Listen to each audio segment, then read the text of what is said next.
ikembana Olumubulago emeko chukurana Olumubulago ikembana Olumubulago emeko chukurana Olumubulago ikembana Olumubulago emeko chukurana Owebulomu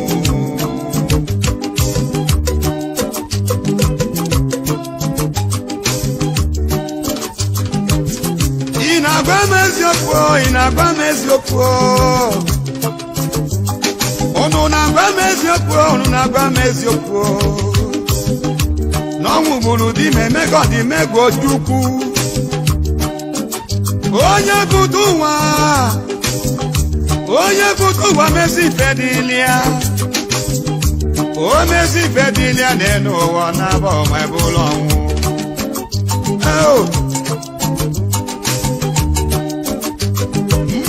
Zana fanenu wazonwe buka Na mmanu zana fanenu wawezazi onwu balili Igbo mweno gene mwekwe mwe ikoro Ibuku mena nibo Iko nanda Didigo Iko nanda ko Ibuku melo bosi afi ukwu Shewele bibie ji Igbo n'anya Onye nọ na adabugo onye nọ n'enu Enu akaghị aka na akaghị aka Ikuku ebulugo n'idike fọlọ ji n'ike Ejula agba mme na akaghị aka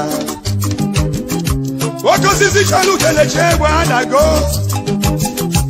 Imbe bakwa ka nwata orimili agba dike n'anya Okokoko atụrụ ekola agụ nwa Tututututu ekwo nwa sanya Akpato yichi Bim Chukwa mego di mego ojukwu Ezi Igbo gburugburu Ike dị ọra mma Odozi obodo ojukwu anabago Anya Biafran's Got Talent exclusive. Ikonso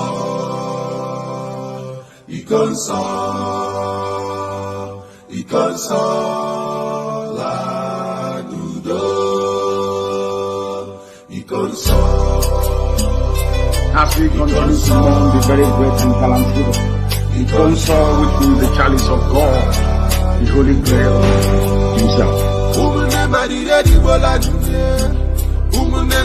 dibola dume Ajanula dibuanye Kini kani mere nundi uwa Ikonso, Biafran warrior Ikonso, freedom fighter man Ikonso is our hero Ikonso in a resting at the paradise. You fought like a soldier And you died like a soldier.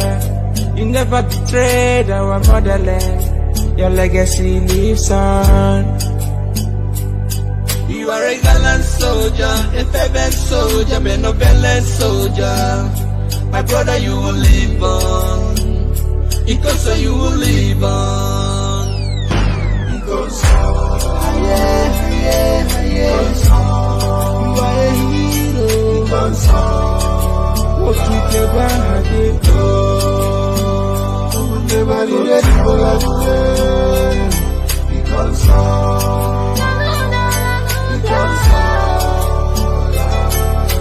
To be avenged, because it is appointed unto man to die only but once. It is the way you die. It is the way you exit the stage of man. The sudden death is unbearable. I feel the pain from my innermost heart. You just have to say goodbye, my hero.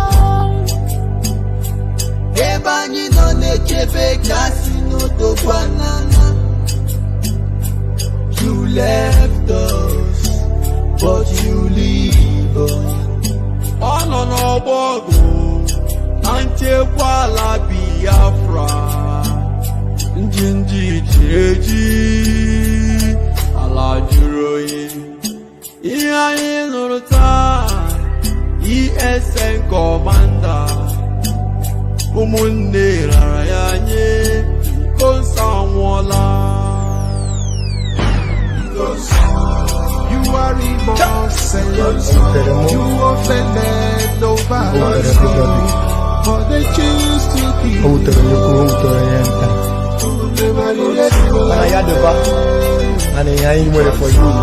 offended nobody, but they choose to keep you.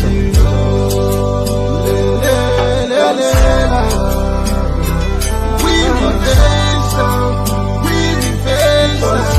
There will be no mercy. There will be no mercy, I'm telling you that because none. Let that heaven fall.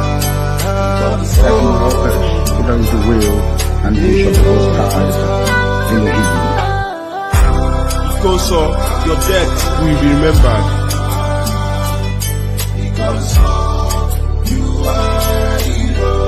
As Biafrans mourn you, the whole world mourns you too. It truly pains my heart that you are no more. You are a hero. The shock can never go out from my heart that you are no more.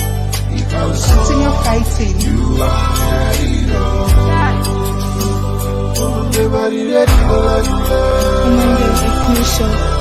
Your sacrifices will never be forgotten.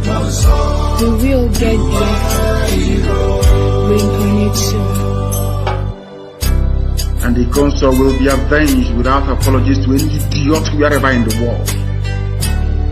And work is ongoing to that effect. And we're not going to stop until the heads are complete. 2,000 of them.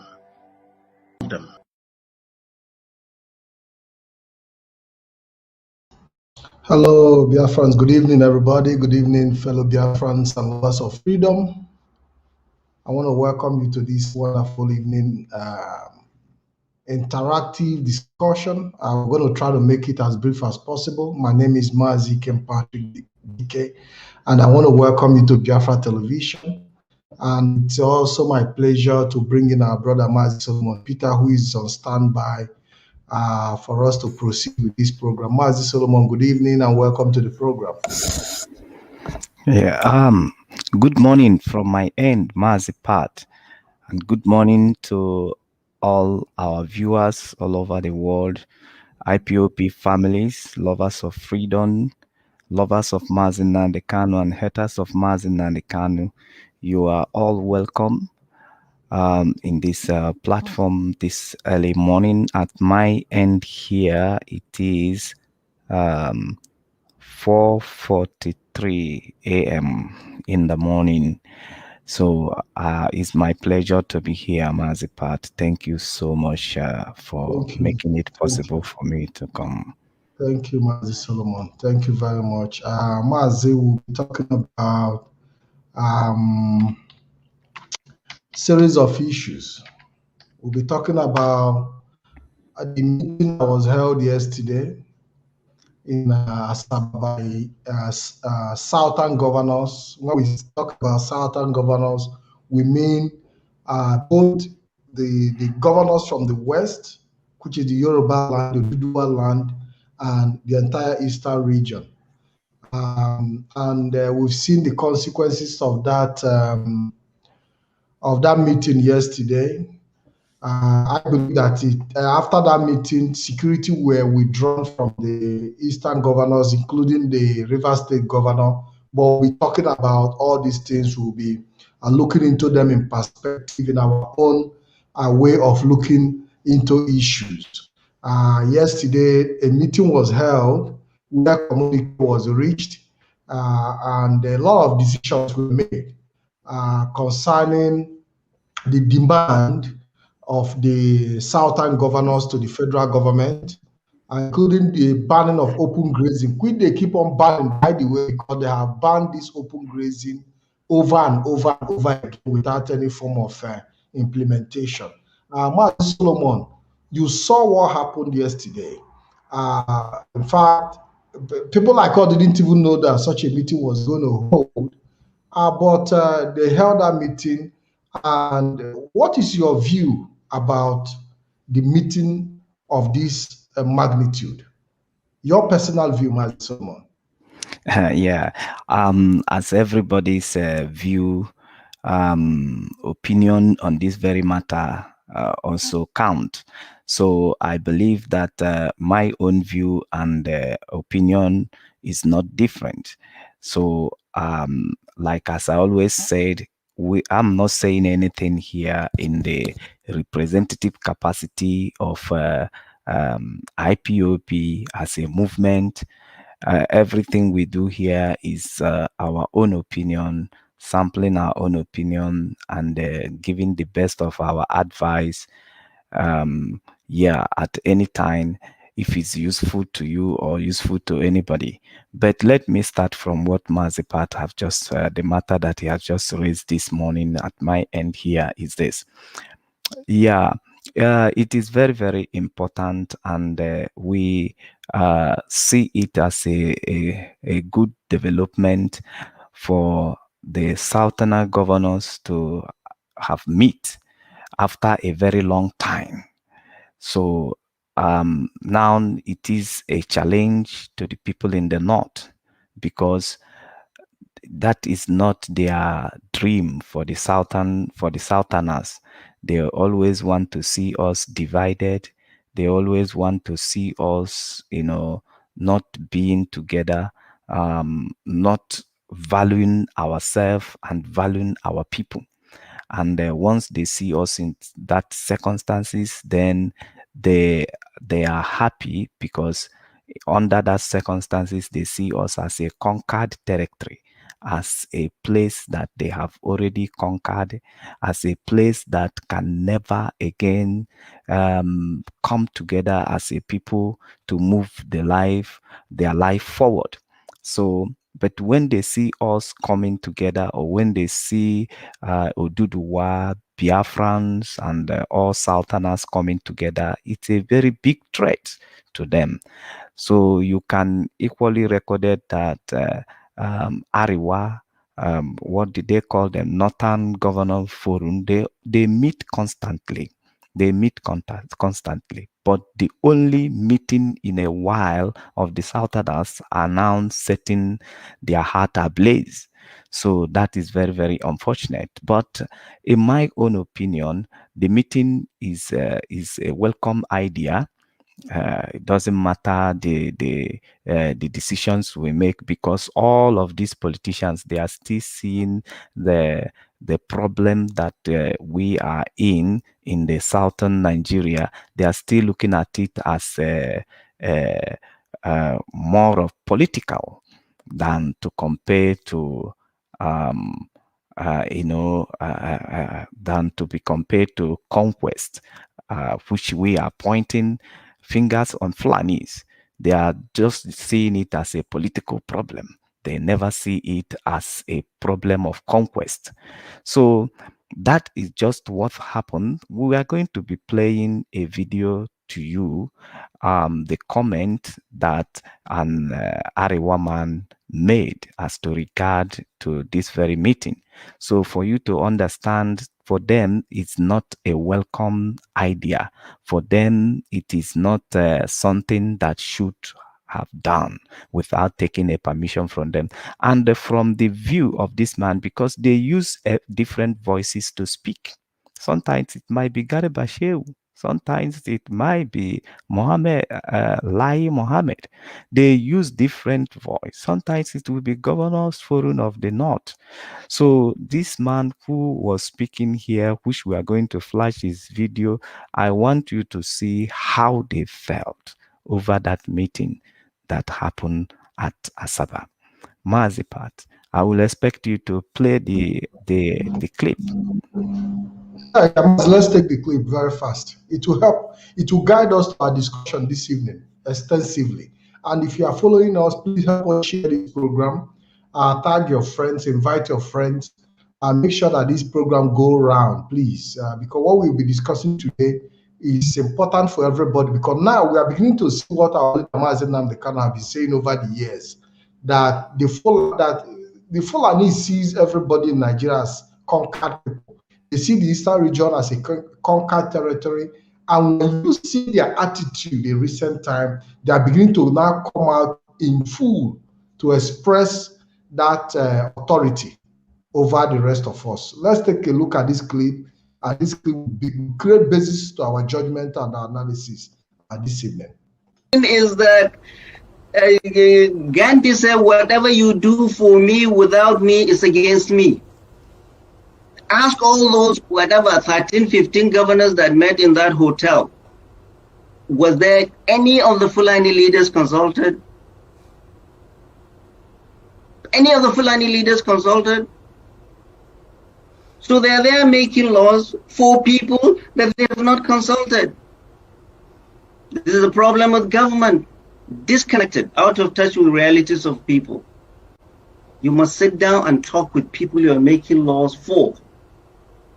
None of that those governors have sat down with Fulani leaders in wherever they are and tell them what we are planning to do, or what we're going to do, or what alternatives are there. And then they are sitting down there and making laws.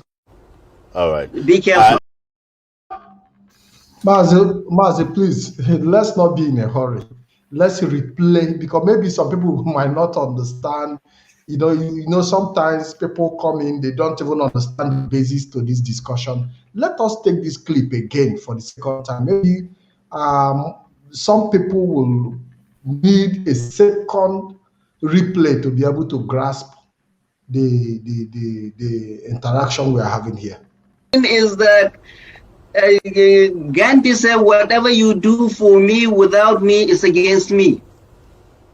Ask all those, whatever, 13, 15 governors that met in that hotel. Was there any of the Fulani leaders consulted? Any of the Fulani leaders consulted? So they are there making laws for people that they have not consulted. This is a problem with government. Disconnected, out of touch with realities of people. You must sit down and talk with people you are making laws for.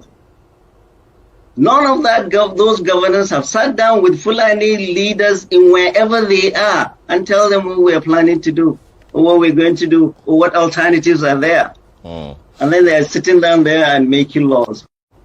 All right. Be careful. Yeah, Mazi, it said that don't forget that this meeting was held in government house in Asaba. And to ridicule the Eastern governor, they said that the meeting was held in a hotel. That is to tell you that the government house in Asaba is considered as a hotel to them. In fact, that they didn't see it as anything worthy to be appreciated or to be recognized. And the way he talked here, he even ended it and said that they have to be very, very careful, that you cannot make laws without consulting people you are making the laws for. Now, the question is, when the Sharia law was made in the North, for example, Maz, I know you have a lot of things to say. When the Sharia law was made in the North, were the non-Muslims in the North consulted to be able to make that Sharia law? These are part of the discussions we are going to hold this evening. Mazi, please come in with your comment. Yes, Sharia law is, we can say that it is childish to what the Fulanis has done over this period since Buhari assumes office. Now, the security apparatus of Nigerian, how many sultanas are there? And they are held in meeting without consulting the sultanas. In the Buhari cabinet, in the Buhari, all the strategic positions in Nigeria, how many sultanas are there? And they are being held in meetings without the sultan governors or the sultan representatives. You know, that is not a problem to Fulanis, but it is a problem to Fulani for the sultan governors which is not Fulani territory. There is no Fulani territory in the southern Nigeria. So all the governors of the southern Nigeria are indigenous people. They are the indigenous to their states. So where is the Fulanis in all this? Where is the Fulanis? So now, from the comment of this man, you will understand the way they seize you. You don't own you are not in you are not in a position of your territory. All the Southerners, they seize you as a conquered people. This man was not even complaining about other ethnic group in Nigeria. Why are they not being consulted before the meeting? But he was specifically talking about Fulanis. He said, which Fulani leader is there? So now, to them, what they feel like the meeting is against the Fulanis. Is a gang up. Every movement of the South is a gang up against Fulanis. It's not about bettering the people. It's not about to better the indigenous people's life. It's not about progressing the indigenous people's life. It's not about making a conducive environment for the indigenous people of the state. It's not about making a plan to move the states of the indigenous people forward, or even to move Nigeria forward. It is all about Fulanis. It's all about Fulanis. Since the regime of Buhari is all about Fulani. But we know that these are the agenda that they have to own Nigeria, that no other person in Nigeria can't except Fulanis. Fulanis want to be your emir. Fulanis want to be your traditional ruler. Fulanis want to own your land. Fulanis want to own your farm. Fulanis want to own your women, so that they will come in, rape, sleep with whoever they want to sleep as their slave. Fulanis want to own your governors, your politicians. They have to be owned by Fulanis. And if not, they are not allowed to have meeting. They are not allowed to meeting. They are not allowed to reason.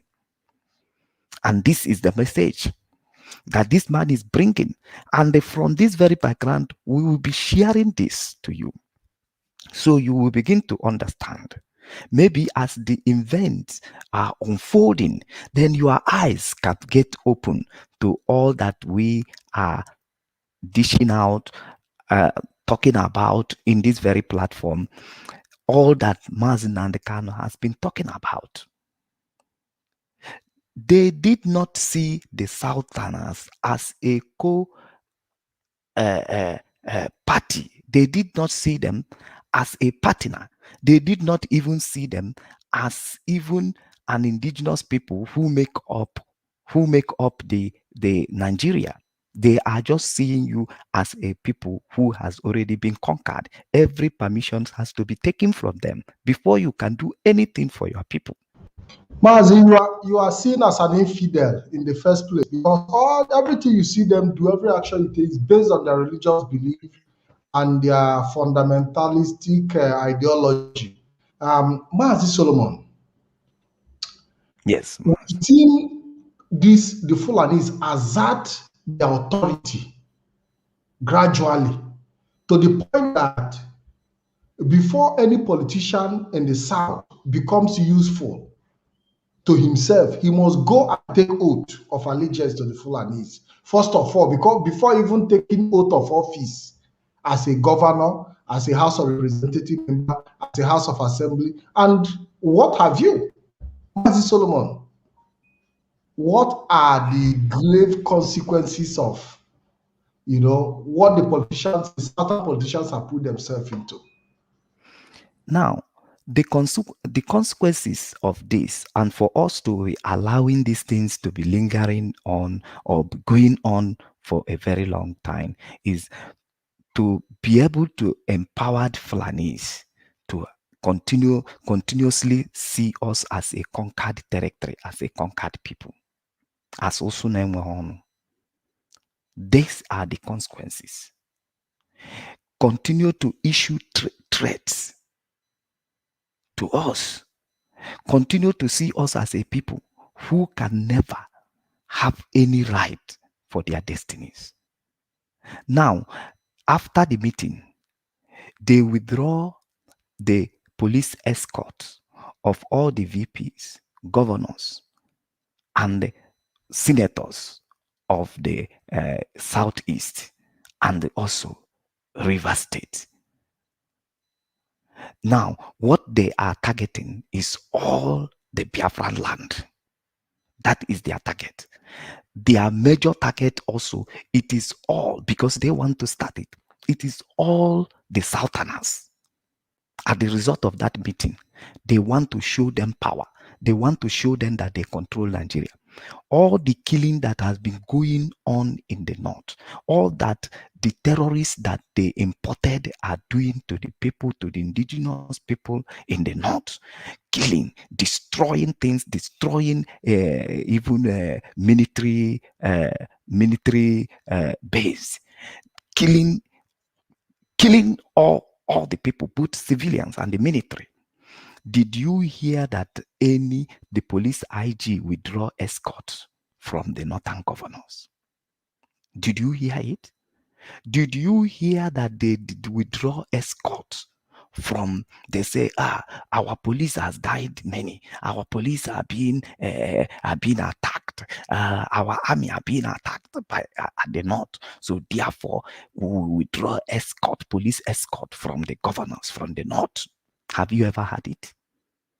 Have it ever happened in Nigeria that they withdraw escort from the senators, that they withdraw escort from the VPs, and even from the private people that hires police for police escorts? Have you ever had it? It never happened. It never. Upon how many years we are sitting down, watching Boko Haram, watching all the bandits, all the terrorists, rampaging everywhere in the north, killing the indigenous people, destroying military bases.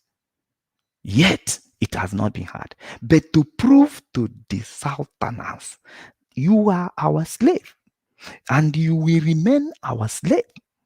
And the reason why you will remain our slave is because you refuse to revolt.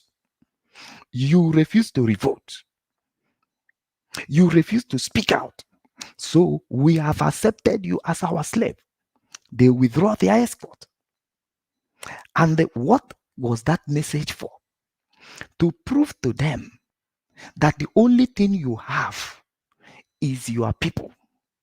The only thing you have is your people.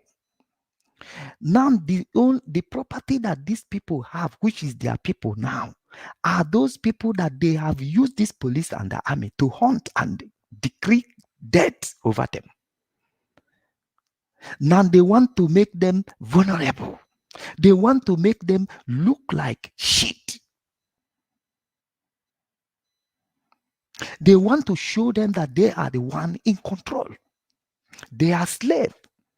Maybe why didn't they take permission from the Fulani, according to this man, to hold that meeting?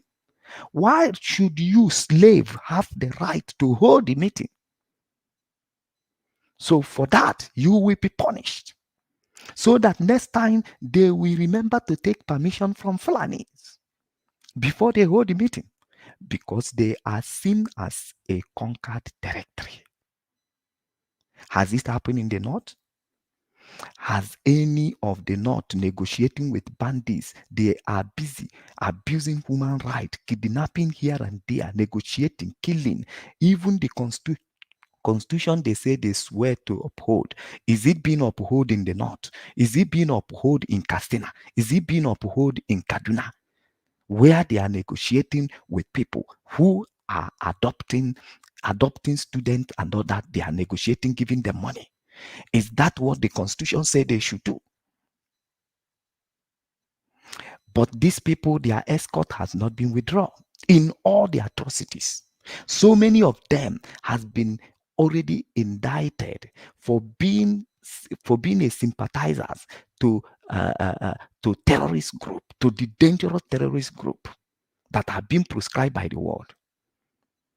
And yet they insist that these people will remain in power.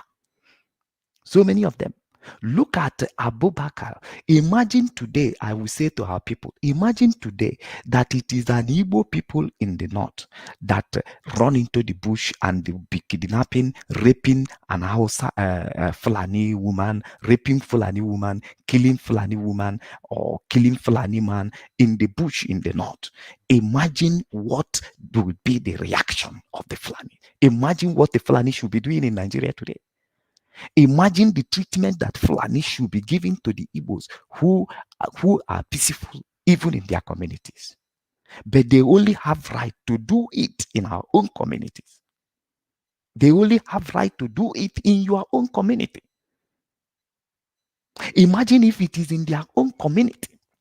They are killing and raping, that said Igbo Biafrans, they are in the north raping Fulanis. Women in the farm, cutting down the farms of the Fulanis or killing the cows of the Fulanis in the north. And yet it will happen to us.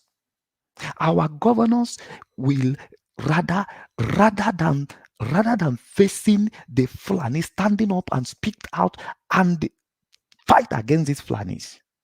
What they will do is to put Mietiala in their government. Obiano will say Mietiala is in our government. The Abia State Governor Ikazu, we said Mietiala is there. Hope Uzodimma will be serving them. Will be serving them. Anything they want Hope Uzodimma to do with the life of the people of Imo State, Hope Uzodimma will respond. If you touch Hope Uzodimma, he said he will tell you, I'm upholding Constitution. Which constitution is being upheld in the north? Which constitution says that you need to take permission from Fulani to hold a Southern Governors Forum meeting? Which constitution said it? Which constitution says that Fulani man will be in your bush, will be in your forest, raping your mother, raping your sister, raping everything rapeable, killing, destroying your villages? Which constitution said it? But Fulanis are doing it, and it's being backed up by their people in the government. In the government, I was saying to Mazepat, I said, what is the anger of the bandits? All the time they said government promised them, they never fulfilled. They imported the bandits, the terrorists, with an agreement that we will conquer Nigeria and we will give them to you. So when they enter into the government, they become diplomats. The way the people, the bandits and the terrorists will approach the matter is not the way they are going to approach the matter, because they are seeing that if they approach the matter like the bandit they created and terrorists they created, it will be obvious to the world. It will be obvious to the world. It will cost them hell. So therefore, they are not going to use the approach of the bandits, but they will use the approach of diplomats. That they will become the rat that is biting you at the same time blowing. They become they become to conquer. That's why from the starting of Buhari, everything is focused on Fulanis. Fulanis Ruga, Konoli, Fulani radio, everything, because this is the conquest. They want to ensure their foot soldiers, which they have distributed to the south, that they are working on what they agreed. The consequences is heavy. One of the consequences today is that you, the governors of all the governors of the south, they will make you vulnerable. They will, you know why they withdraw the police? Because they are going to attack you by themselves. And when they attack you, they will put the blame on your people. That is why they withdraw you, the police, escorts. because you hear the message. Maz, do you still have the message of that woman that was interpreting what could be the agenda in 2022? That they will start killing prominent men in the South. They will start killing prominent men in the South, and they will be putting the blame on the people. This is where they are heading now. And it is a very big consequences. It's a big consequences because ijiji na-ada anụ isi na-eso ozu ana niile. It's a very big consequences. Now you cannot gather if you don't take permission from the Fulani, or else they will be attacking you. Or else you will be look at even the way the man described the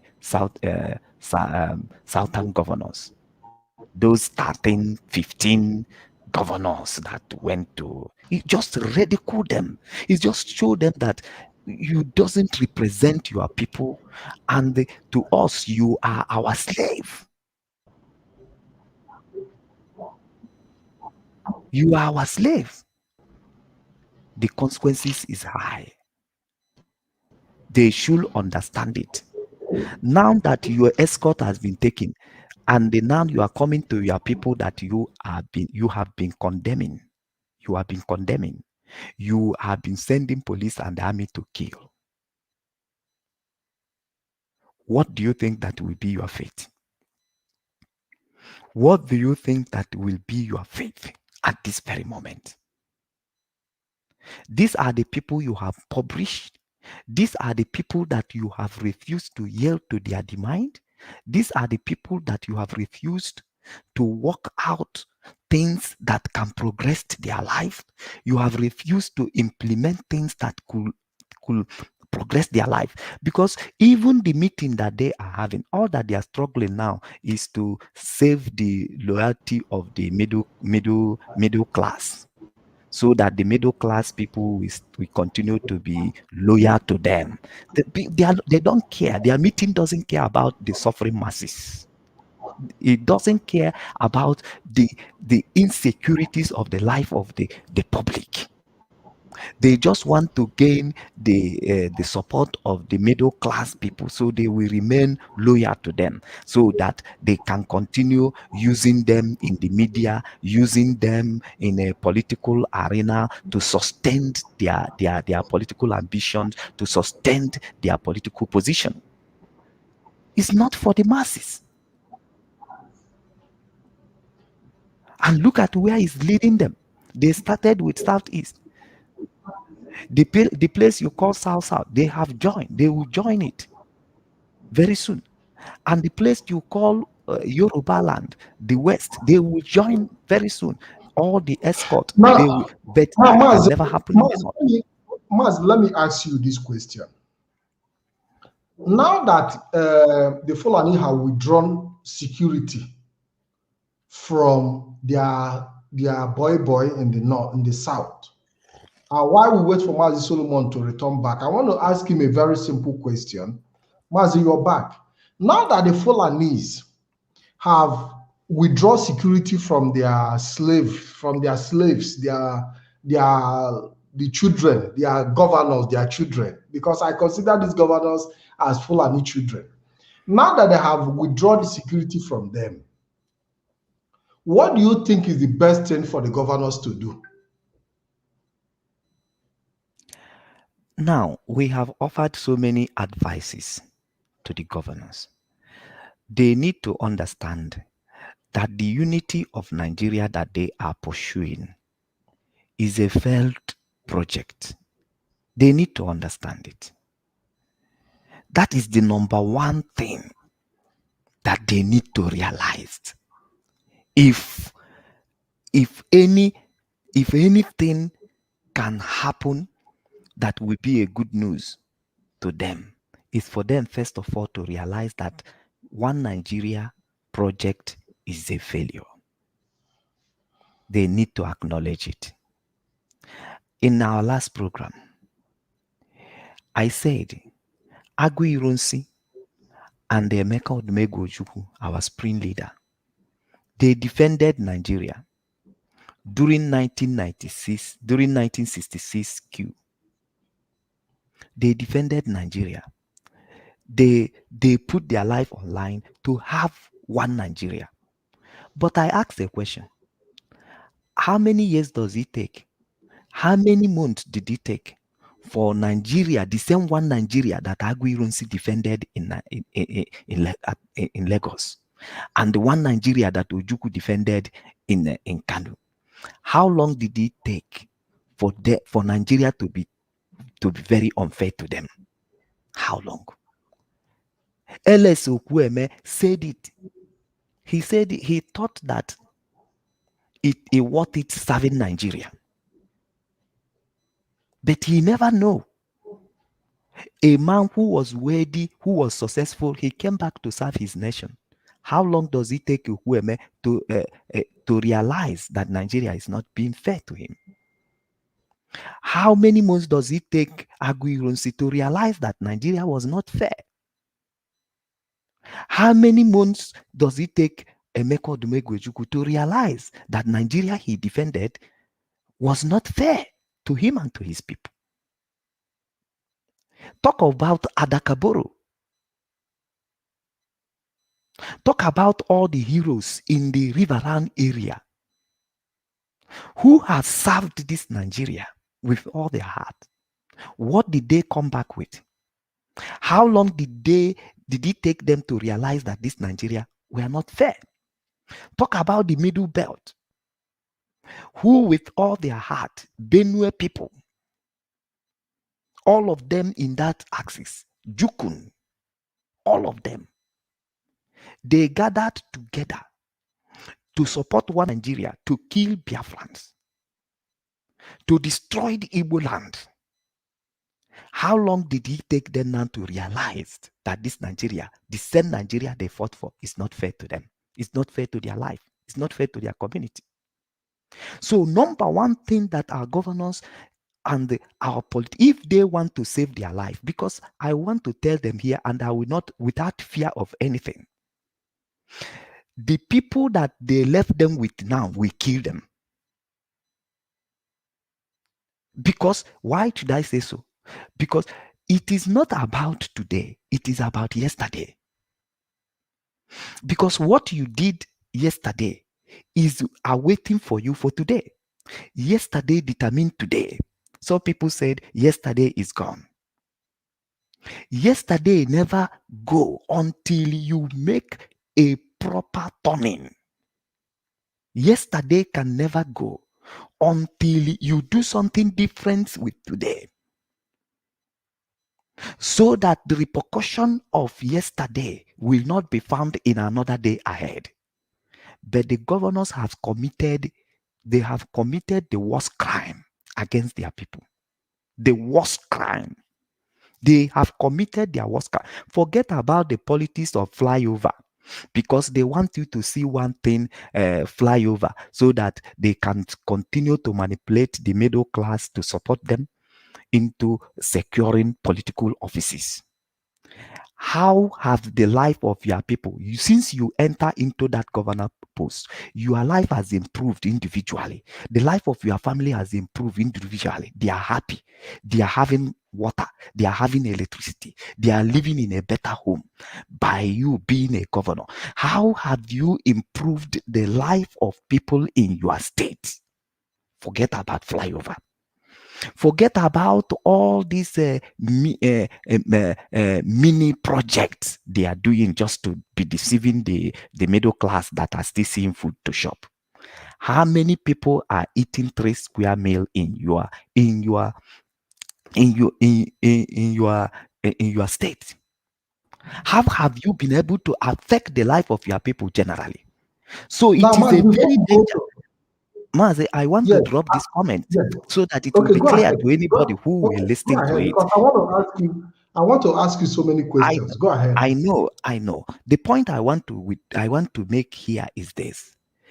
Now, these people, you are people now that you have not treated well. You degraded all this. Why you are always, because I'm asking now, can Obiano carry AK-47 and come to the street?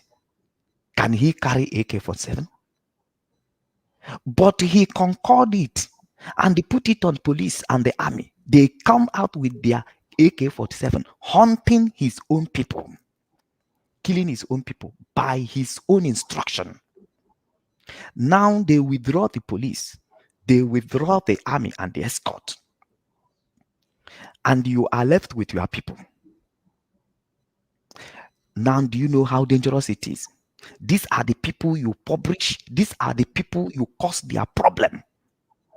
Do you think they will leave you alive?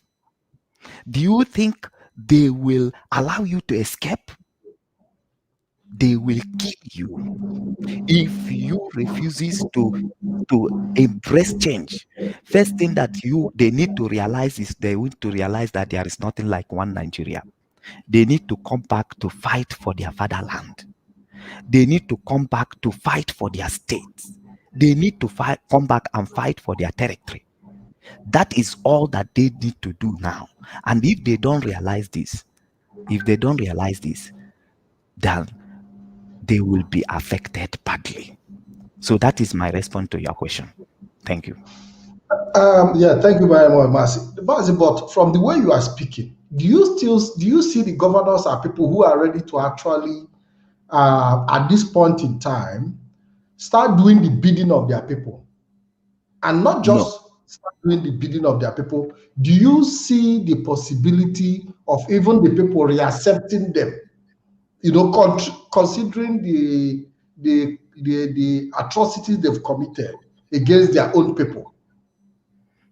Do you see the possibility of people of Biafra, the people of the Eastern region, you know, that if the governors turn around and say, okay, today, because of what is happening in Nigeria, all of them gather together and say that we have seen that Nigeria is not fair to anybody, it's not fair to us, and they withdraw our security despite all their effort to keep one Nigeria. Despite all the effort, and at this point, that the security situation has become so serious, the problem of insecurity has become so serious, they are now leaving the governors who even need the security more, leaving them with bare hand. You know, it is a whole lot of discussion we are going to hold this evening. But the question, first of all, do the governors have a chance to return back and start doing the bidding of their people so that they can be able to get security from their people? Mazi, these governors, according to your question, I am not seeing them. This is my own opinion. I'm not seeing them as people who are ready to make U-turn. I'm not seeing them. Do you know why? The reason is because, do you remember what happened between Jacob and Esau? You cannot eat your cake and have it. Esau sold his birthright to Jacob. He lost it at that altar of pot of porridge. That some of these people today, Fulani Jihanam Olamu, personally, there is no way they can escape the plot of the Fulanis, all these governors. So therefore, from that view, I am not seeing them as people who will make change. Rather, I see them as people who will pretend until they go down to their grave. Because they are all bunch of pretenders. They know where Fulani is holding them. Because before they get to that very point, it is by the collaboration of the Fulanis. What will Hope Uzodinma do? How did he come to the power?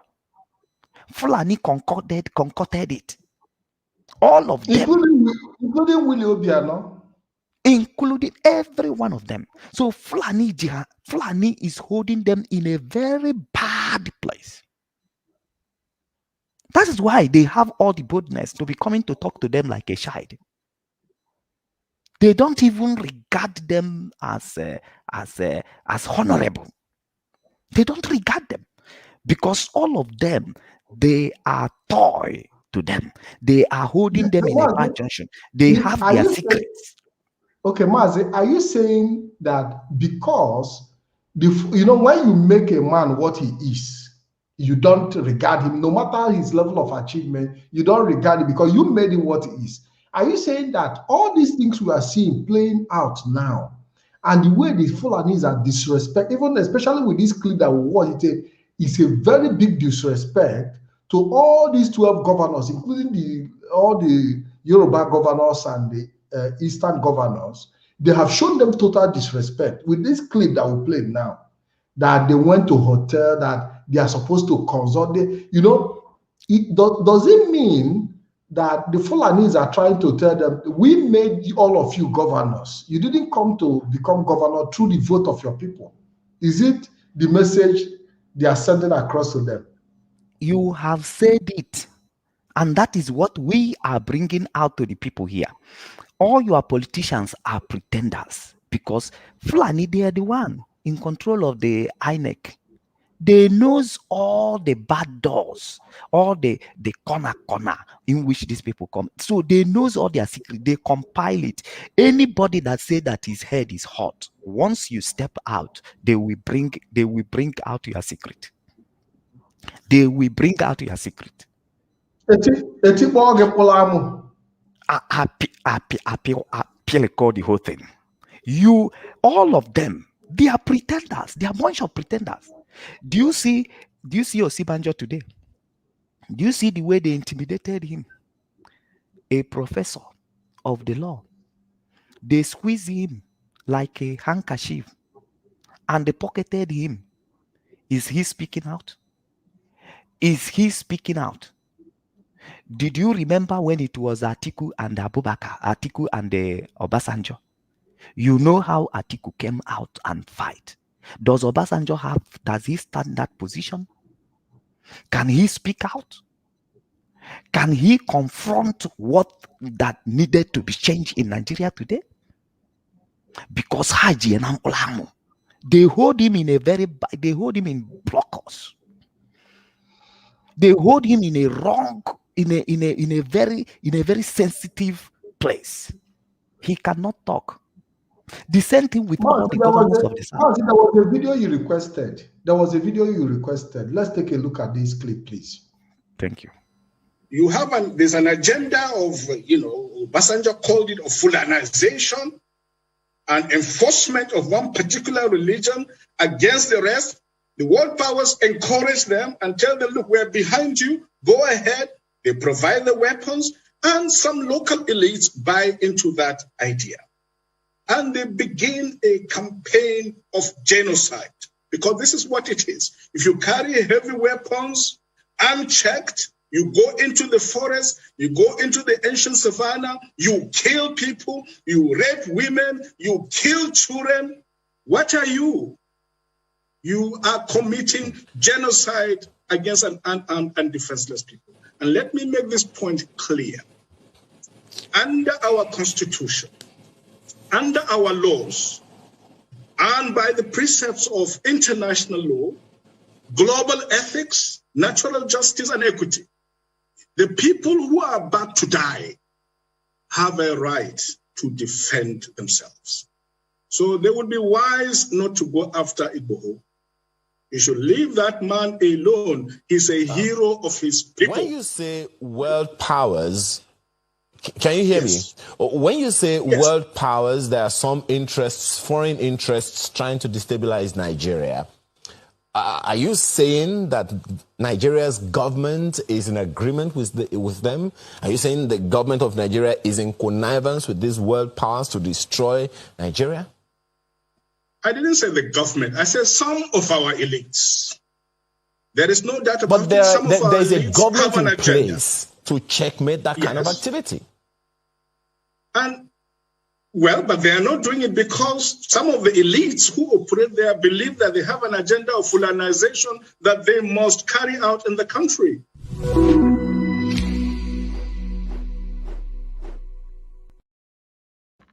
Mazi, have these Fulanis sold Nigeria out to foreign investors? Because I don't want to call them investors. Have the Fulani sold Nigeria and took the money without even we knowing? Fulani did not like. They want to buy Nigeria. They are Wait, buying Nigeria from the eyes of. Is it possible, Mazi, is it possible that they have sold Nigeria and some people have already bought it, and the Fulanis maybe in the agreement have told them, we sell this country to you, we are going to help you kill everybody there, then you can now come and take over the land? No, Fulani are the one who wanted the country. For now, there is nothing like Nigeria existing in Fulani's diary. What you have in Fulani is a Fulani nation. Nigeria, they want Nigeria.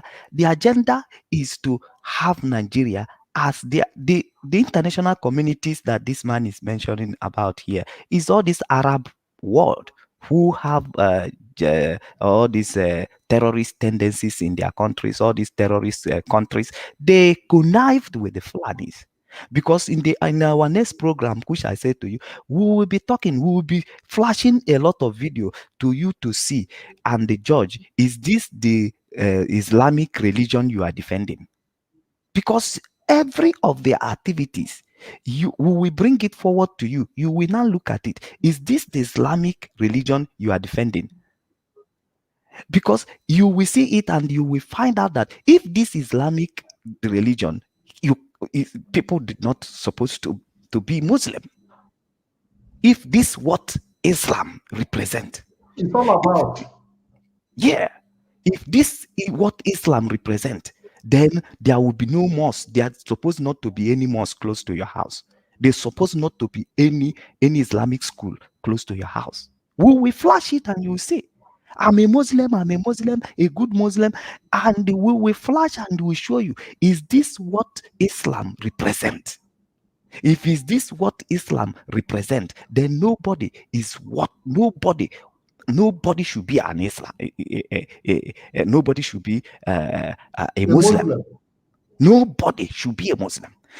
No community should allow the Muslim community around them. So now what we are just trying to point out here, or the message I want from Maya Lafia here, is where he said they have the plan in 2022 to start killing the prominent people in the South.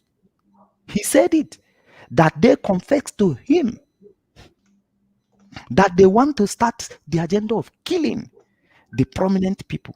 So all these people, let them be very careful with the Fulanis, because you can't eat your cake and have it again.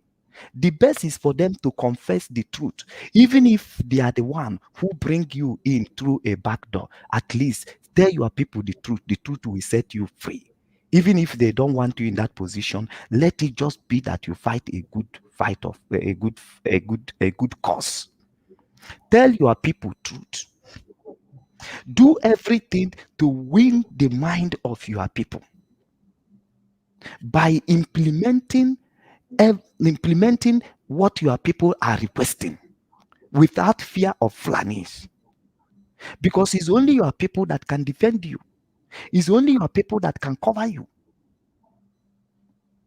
They are saying that police, joint forces of Nigerian police, they come to kill Ikonso. Nigerian police and joint force together has not what it takes to kill Ikonso. People who kill Ikonso is from the house. Is from the house. The Bible says that the worst enemy you have is the people of your household.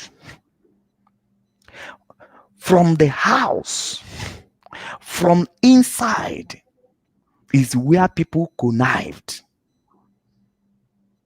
They have no such power to kill our own, if not we ourselves who invited.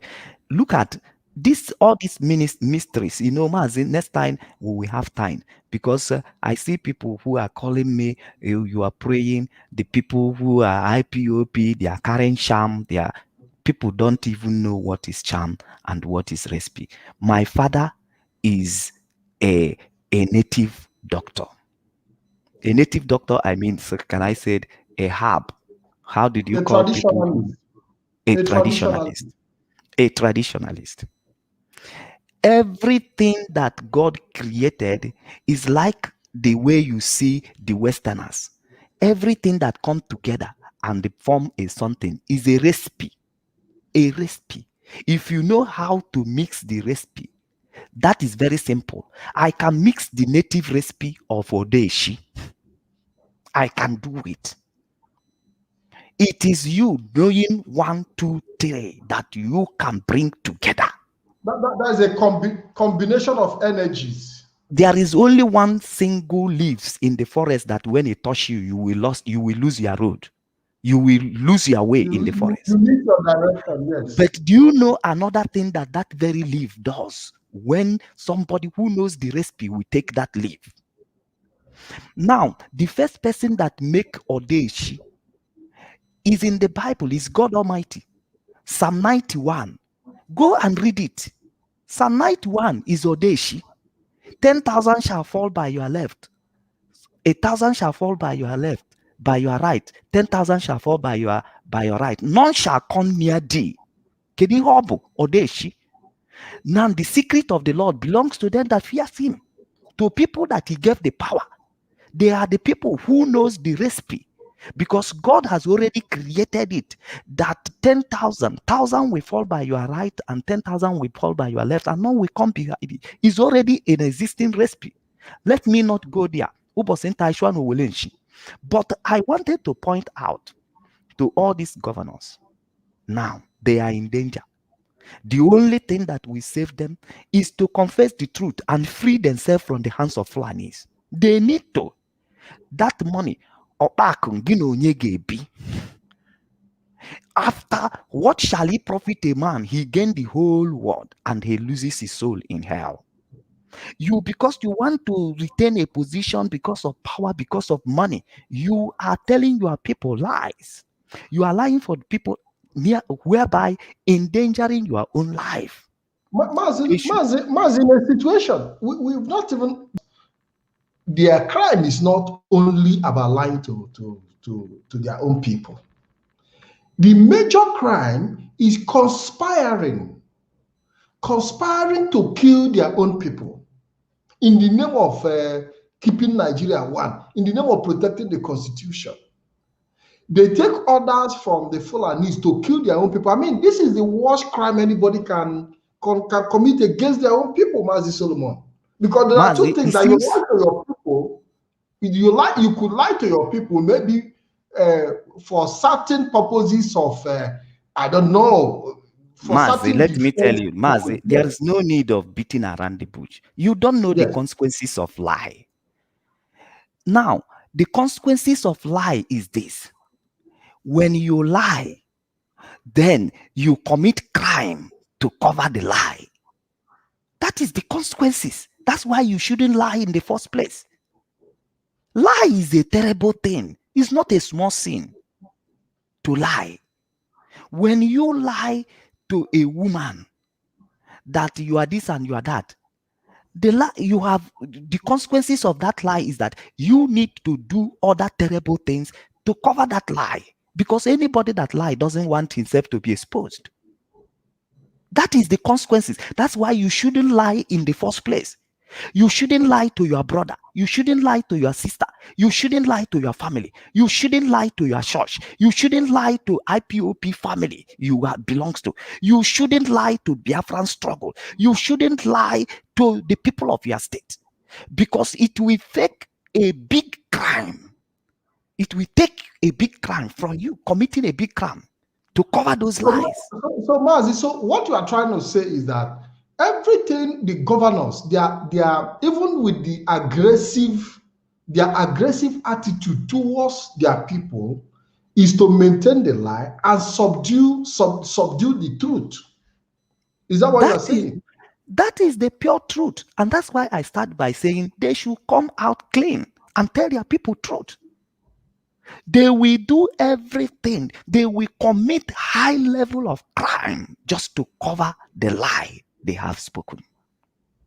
That is what is happening. That's why they are killing their people. That is why they are opening up. What do you make Omai to be opening up for Fulani herdsmen, shielding them in their government? Is because Olili Amui Ebini Jibiugo. Olili Amui Ebini Jibiugo. They cannot attack the Fulanis.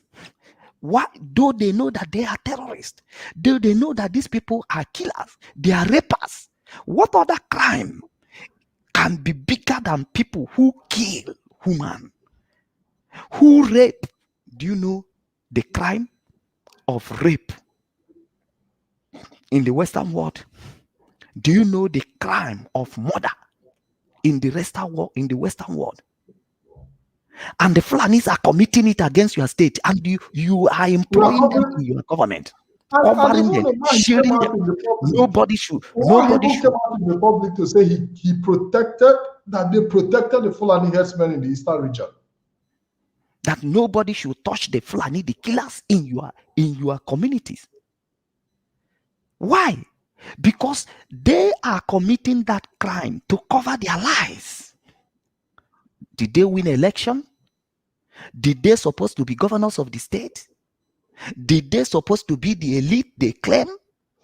They all come into it by lies. And that is why committing of crime has become the murder of the day. Killing of the indigenous people has become the murder of the day because they want to cover the lies. They know that it is Fulanese people who give them that very position. That without their help in the INEC, that they wouldn't have come into that position. They didn't come there because their people want them to be their elite and be their governor. Fulani imposed them. Fulani imposed even the cultural group, Ohanezendibo, imposed the leadership. Fulani is every leadership of the Southerners. Fulani make the choice. Why are they not speaking? Because you cannot bite the finger that fed you. Mazi, and from what we've seen, it's like that even the Fulanis have even gone into the church. We saw recently that Mbaka criticized. Does it mean that they also have the influence over the church? Yes. You see all the prophecy that is reigning now. Nigeria should not break Nigeria. This is the instruction they give to the camp. And these are the instructions they give to the pastors.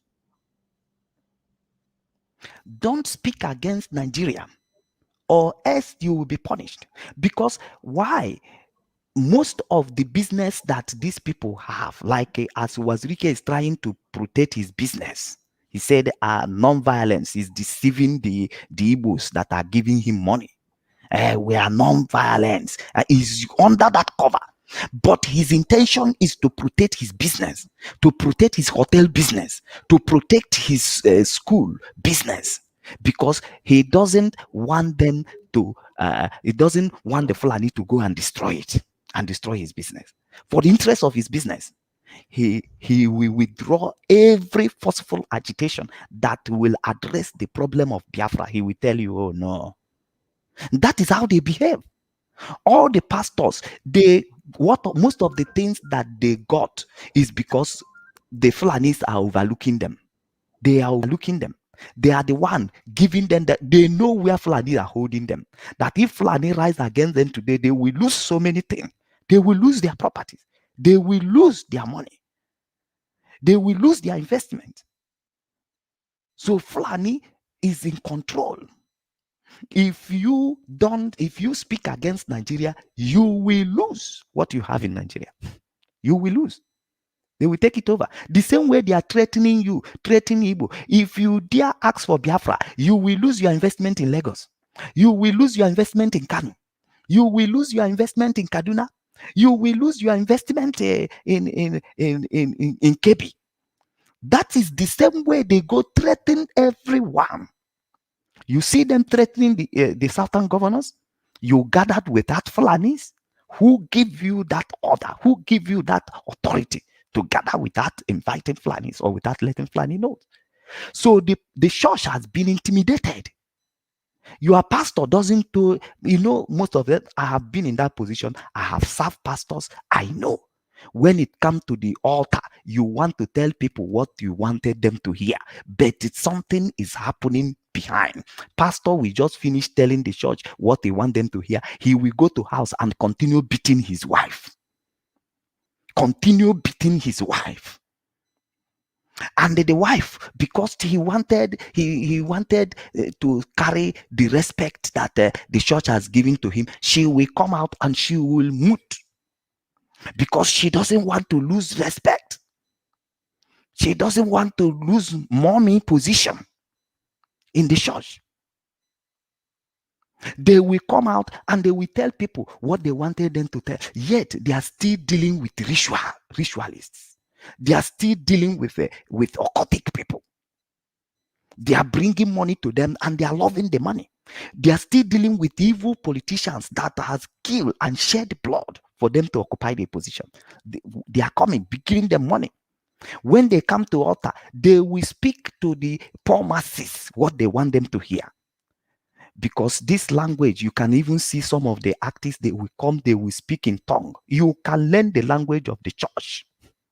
You can learn the language of the preachers. Just listening to a preacher consistently for 21 days, you will speak like that preacher. Look at the ministers in Deeper Life.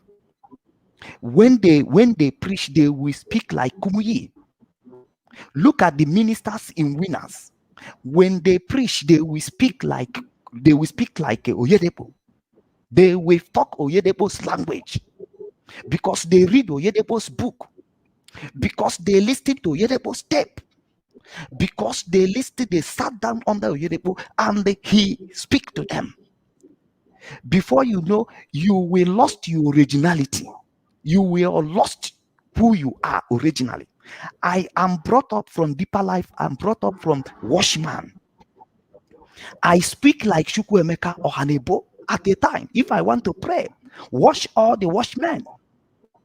When they want to pray, you will hear them scream. That screaming, did you say anything? No. But because they learn it from Chukwuemeka or Hanebo, it becomes their language. It becomes their language. So Christians' language can be learned. You can preach like a wonderful pastor while your heart and your body is millions far away from God. And that is why people cannot dictate who is the original, because even Christ said it, that at this time that the angel of darkness will be wearing the cloth of the angel of light. They will preach a wonderful sermon. Devil can preach a wonderful touching sermon that will break the heart of people, and people will be sharing tears. But it's still the same evangelist who is having 2 harlots in his hotel, bombarding them. After bombarding them in the hotel, he came and preached a wonderful message, and the masses are sharing tears, crying, make them feel very inferior, and they make them feel like they are inferior. They did not even want the mercy of God, and they will be crying. And yet it's the same man who condemned fornication, adultery. He's having 2-3 harlots in his hotel, bombarding them after the message, or have bombarded them after the crusade. The angels of darkness wearing the cloth. He said, wolves in cheap clothing. The churches are being intimidated. The churches are being intimidated. The real pastors are not known. The real pastors are not known. The real ministers of God are not known. Even their voice are not even being heard. They are being regarded. Imagine when God himself incarnated in Christ, incarnated in Jesus of Nazareth, preaching in the whole place. Did they recognize him? Did they respect him? Mazi, the angle of journalism as well. Journalists have also been intimidated. The Fulani have taken almost every sphere of our life. At the leadership. That is just the point I was making to you yesterday in our conversation. I say to you, You can take motor. Do you see motorcycle business, motor business, and every other business you can count? You can take it away. You can cunningly take it away from Fulanis. But do you see power? Fulani knows the meaning of power more than you. You cannot cunningly take away power from Fulanis. They live and sustain because that is the only way they can suck your blood. They know the meaning of power. There is no how intelligent or cunning you can be in this very world to take away power. They know what is miliki. They say that miliki is from God. Business doesn't come from God. So God has given them the position of miliki, the position of leader, the position of power. So there's no Fulani can crawl. He can decide to crawl and sit under fire to grab the power for 1 million years. He can fight to get the power 1 million years, but he cannot fight for 1 week to sustain motorcycle business. He cannot fight for 1 month as so many Nigerians and Igbos are doing to sustain a business. Fulani can never take his time to be able to grow a business. No, but they can take their time to take the power. Look at how aggressive they are. In 1966, Iowa boys, they march, they kill Aguironsi, they take over the power because they wanted the same thing they are doing today. Because Mazi is asking, why is the person from the Niger that they are killing their people, they make him the chairman of the Iowa Governors Forum? Because they want to give you that little sense of belonging so that they can be able to capture you and capture your people. Fake sense of security. Now, what did they do with it in 1966? Mazi, I want to make this point. Sorry, please. I want to make this point. In 1966, they give the people of the Middle Belt sense of belonging into the Ariwa, into the Fulani Caliphate control. They give them sense by bringing Gowon to be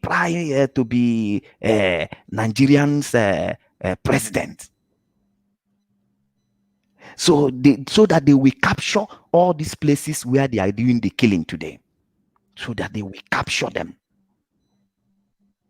You are part of us. So that they will conquer them. The same thing is happening today. They will make your governor to feel like, we are supporting you, we support you into power. They capture all his secret so that he will not talk. So that when they ask them, kill your people, they will go and kill all their people. That's how Fulani operate. They know the meaning of power. After that, what happened?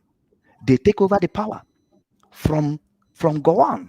Immediately, they have used Gowon to achieve what they want to achieve. Piam! They take him out. Molitara Mohammed come. Then Dinka, they rose. They kill Molitara Mohammed.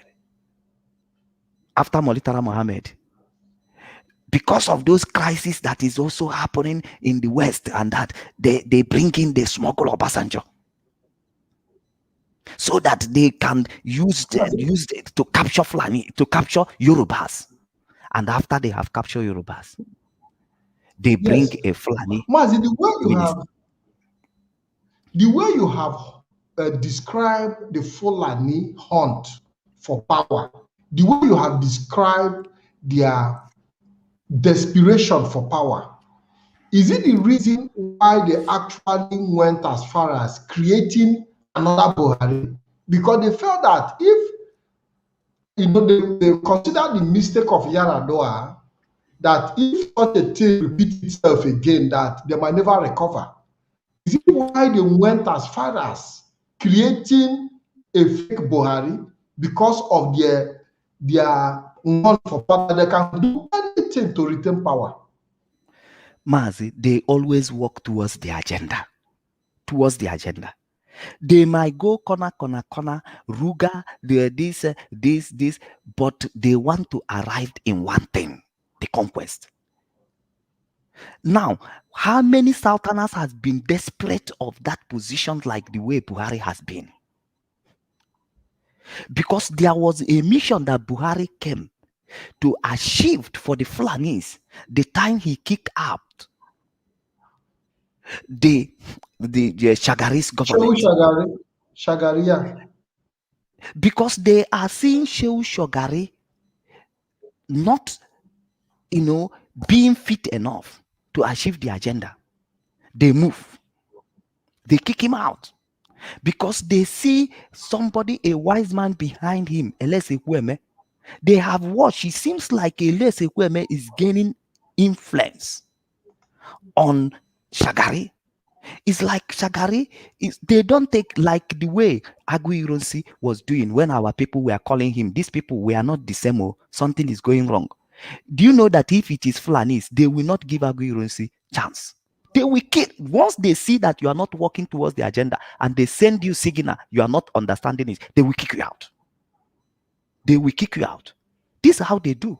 They brought Abubakar, who wrote the Constitution, 1999 Constitution, under his watch, to make sure that he bring Fulanis out through the Constitution. He put them in advantage of perpetually controlling Nigeria perpetually. That is his mission. And they gave him that assignment. He carried it out. They gave the assignment. Do you know why they kick Buhari out?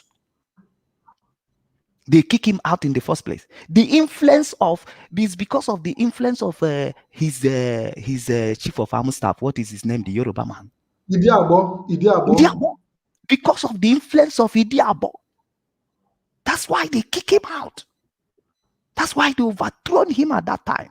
He is working on and did you know why? The same problem that make them to kick him out at that time is the same problem he's having in this civilian regime. Because he's slow to achieve the agendas. He's very slow. That's why they are revoking and fighting him. There are so many things we know about these people. There are so many things. He's slow. When it comes to the agenda, when he kicked Shagari out, he become very slow. Because they now begin to suspect. Mazi, do you know that at the early stage of Buhari government, before he died, there was a Fulani man that told him specifically that this is the time for you to... I've been looking for that publication, but I cannot find it. We will find it, don't worry. Yes, I'll be looking for that publication. I believe that publication have been hidden somewhere, or they have, this Fulani, one of the Mieti Allah people told him that this is the time for you to help the Fulani achieve this aim. It was on the newspaper, and that was the early days before his death. So does it mean that he was even kicked out for them to be able to bring somebody that they can use to be able to achieve this aim in a hurry? Carrying his face. That is what I am trying to explain to you here. They suspected the influence of Idiabo on his government. That's why they kick him out. They kick him out, and the Babangida come. The moment the Babangida come, they registered Nigeria under Islamic nation. The agenda was moving. It was giving them hope. They supported Buhari. Buhari was playing with the brain of all Igbo people, giving them avenue for 419, corrupting them, those who wanted money by corruption. He was busy corrupting them, giving them chance so that Fulani will continue their exploit. That is Babangida, yes. Babangida. He keep deceiving our people with money. This side. Yeah, you change the direction of the pigeons. That is what Buhari was doing to our people. People. Sorry, Babangida, my people. Sorry for that slip of tongue. Then Babangida keep doing it. And they keep working hard towards the agendas of the Fulanis. And when pressure come on him, when he started playing with his friend Abiola, They start warning him. They start warning him. They start warning him.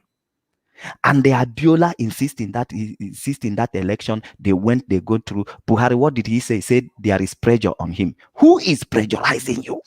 Babangida. This is Buhari. Tfia. Confusion. Buhari non. Babangida.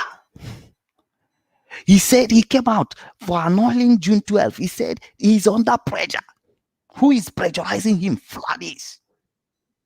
Pressurizing him. This is not our agenda. You are misdirecting our agenda. And Abacha is in hot to take over because they are all Arewa. They are these 1966 Arewa boys. They are all. He came. He was hot. He wanted to take. And he came to make sure that Fulanis control Nigeria. That is why Abacha come. After Abacha, Fulanis are, after Abacha, Yorubas are like, why our June 12? Where is our June 12? They bring Shineko.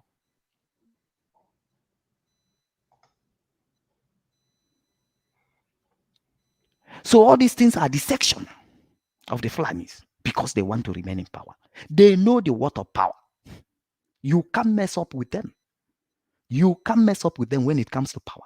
They will fight you to the end. And our people don't know. They are playing with their brain, playing with their senses. People who went to university.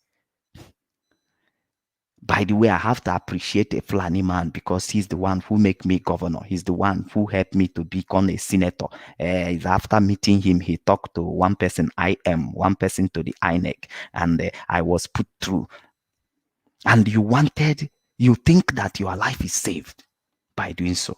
Governors, you are in danger because your people will come after you and you will have nowhere to hide. And that is what they are trying to push. That if they did not kill you by themselves, if you make any wrong move, because this is the signal they are sending to them. If you make any wrong move against Fulani's agenda, if we don't kill you by ourselves, we will push you to your people to kill you. We will push you to your people to kill you. And when we kill you, we will still manipulate again someone else to take over. Even now, there is people that in the make of the Fulanis to take over Anambra State, to take over Imo State. If Hope Uzodinma messed up, there is people, and they are Onyibo. That's why I said, see Onyibo. But Ndibo is my people. Ndibo is my people. They are my people. But Onyibo, once you stepped out from that Ndibo and you are no more loyal to Ndibo, you become Onyibo. Some of them becomes Onyibo and become terrible. I tell you. Some people are in the make of the Fulanis now, 10, 15, in all the southern states. They are in the make of the Fulanis. Stand by. If Hope Uzodinma did not deliver, we make you the governor. I tell you the truth. Go and make your research. So many people are in the make of the Fulani now. If Obi are not messed up, we make you the governor of Anambra State. If David Umai finally one day realize that he is a slave, we will kick him out. You will see how they come. You know, when these people come after you, they will come with every story. Look at what they did to Mbaka. They go and remind Mbaka that he came to seek for contract. They will keep your record. If Mbaka has messed up with this Fulani, then Mbaka is gone. Mbaka cannot speak forever. If he has met, the only thing that gives him boldness is because he's very sure that he haven't messed up with them. They tried to lure him, he wasn't. But what can you think that WIKE, that they have bombarded his back, that they have poured out milk in his bamboo, How can you expect him to rise against Fulani? He will protect Fulani. He will remain Fulani's slave forever. He cannot go against it. Under the cover that River State is a free state, is state for all. Which state of the north is the free state for all? Which state? And the WIKE, you think he can speak up again? His voice is gone. If he speak against Fulanis, they will show him. They will bring his record out. They will banish him. They will kill him. Either they kill him by themselves or they push you to your people to kill you. That is the fact that all the governors and the serving slaves, senators, representatives, hey, Fulani man, his connection, I just call him. You know, even so many of them are too much in the wharf. You can't bring out any container. You are an agent, but you can't bring any container without the help of a Fulani man. That is, now they feel like, hey, Fulani man, help me. I make 1 million, 2 million, 3 million. Because of that, the money you're supposed to get legitimately, that's supposed to be yours. Legitimately. Fulani will seize it by power. That you have to beg him. Now, when he give you, you will be looking at him as somebody who is favoring you. While it is what belongs to you that he give you a tip. Because of power.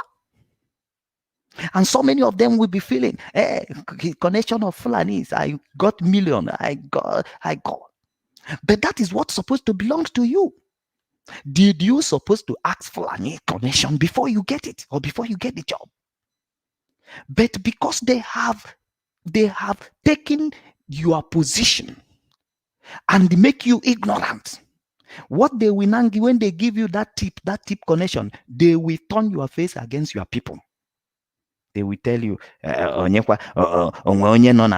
is in Igbo land, who is in Biafra land that give me the kind of connection that Fulani man gave me. They will steal your heart. So what you are saying is because yes, Master. Have you do you hear me? Yes, I'm hearing you, Master. Yes, I've seen Ato Ezenugbo on many occasions say that the Fulanis made him what he is today because they gave him oil well. What you are saying? That's exactly what we are trying. Go to Wharf today, go to Lagos Wharf. Even Yorubas, they are doing Babialas that the Hausa people are doing on the street. Yoruba people who owns the land, they are doing Babiala in the Wharf. They are doing Babiala in the Wharf. Hausa, give me connection, give me connection.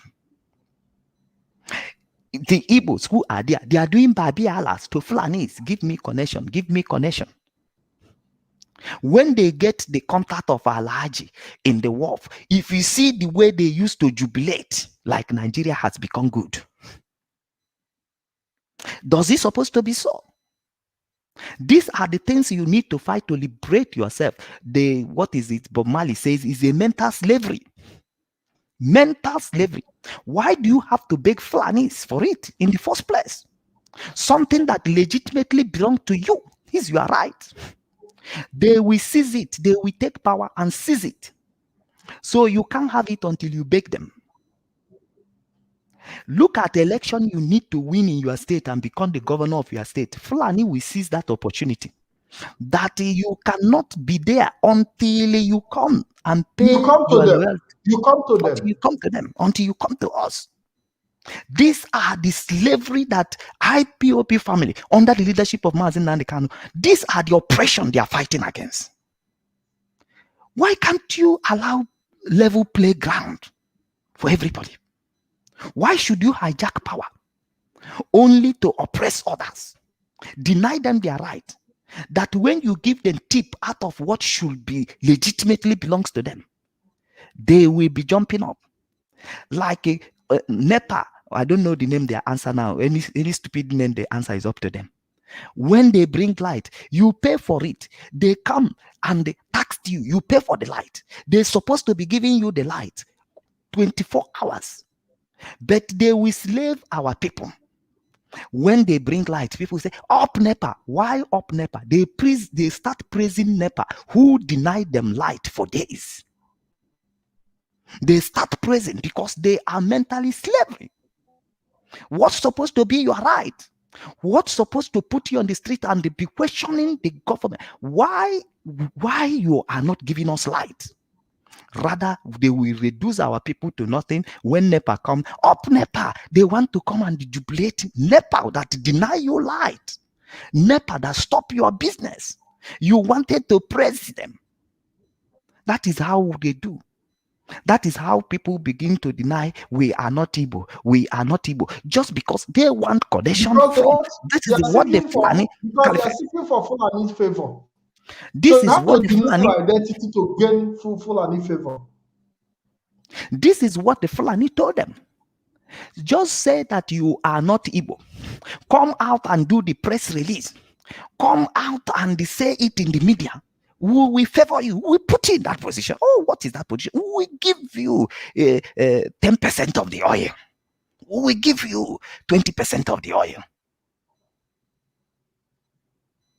That is how they control you. Just come out and say and speak against IPOP, and we will give you money.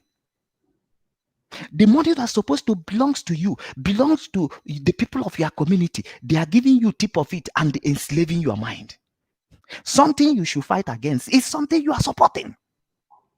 How terrible is that condition? The governors gathered, a Fulani man come and say 13 of you or 15 of you that gather in that hotel. Which Fulani leader did you invite? Not even, so you not even Mazi, it's not even invitation. Consultation. And they are supposed to consult the Fulani leaders in their region before they even hold a meeting. They are supposed to sit down with them. Then they can now discuss how to make the law that will favor the Fulanis. But when it comes to agitation, the Fulanis are not ready to sit down with you to negotiate how it will favor you. Maz, I don't know if you understand what I'm saying. Now, you know, yes. Now, even the ordinary restructuring, the Fulanis are not even ready to sit down to discuss restructuring. But they are telling the southern governors that they must consult the Fulani leaders in their region before they make any laws. So by not consulting the Fulani leaders in their region, they are automatically against the Fulani nation. Mazi Solomon, we're in trouble. That is just the humiliation. Mazi, that is what you just say now is just the right word. We are in trouble. They surrendered us. Every of our forests, they surrender all the rainforests of the southern. They surrendered us. They have our governors in the palm of their hands. They are sleeping with them like a man sleep with a woman. They are bombarding their back. They are bombed. Raping them. Raping them, pulling in milky.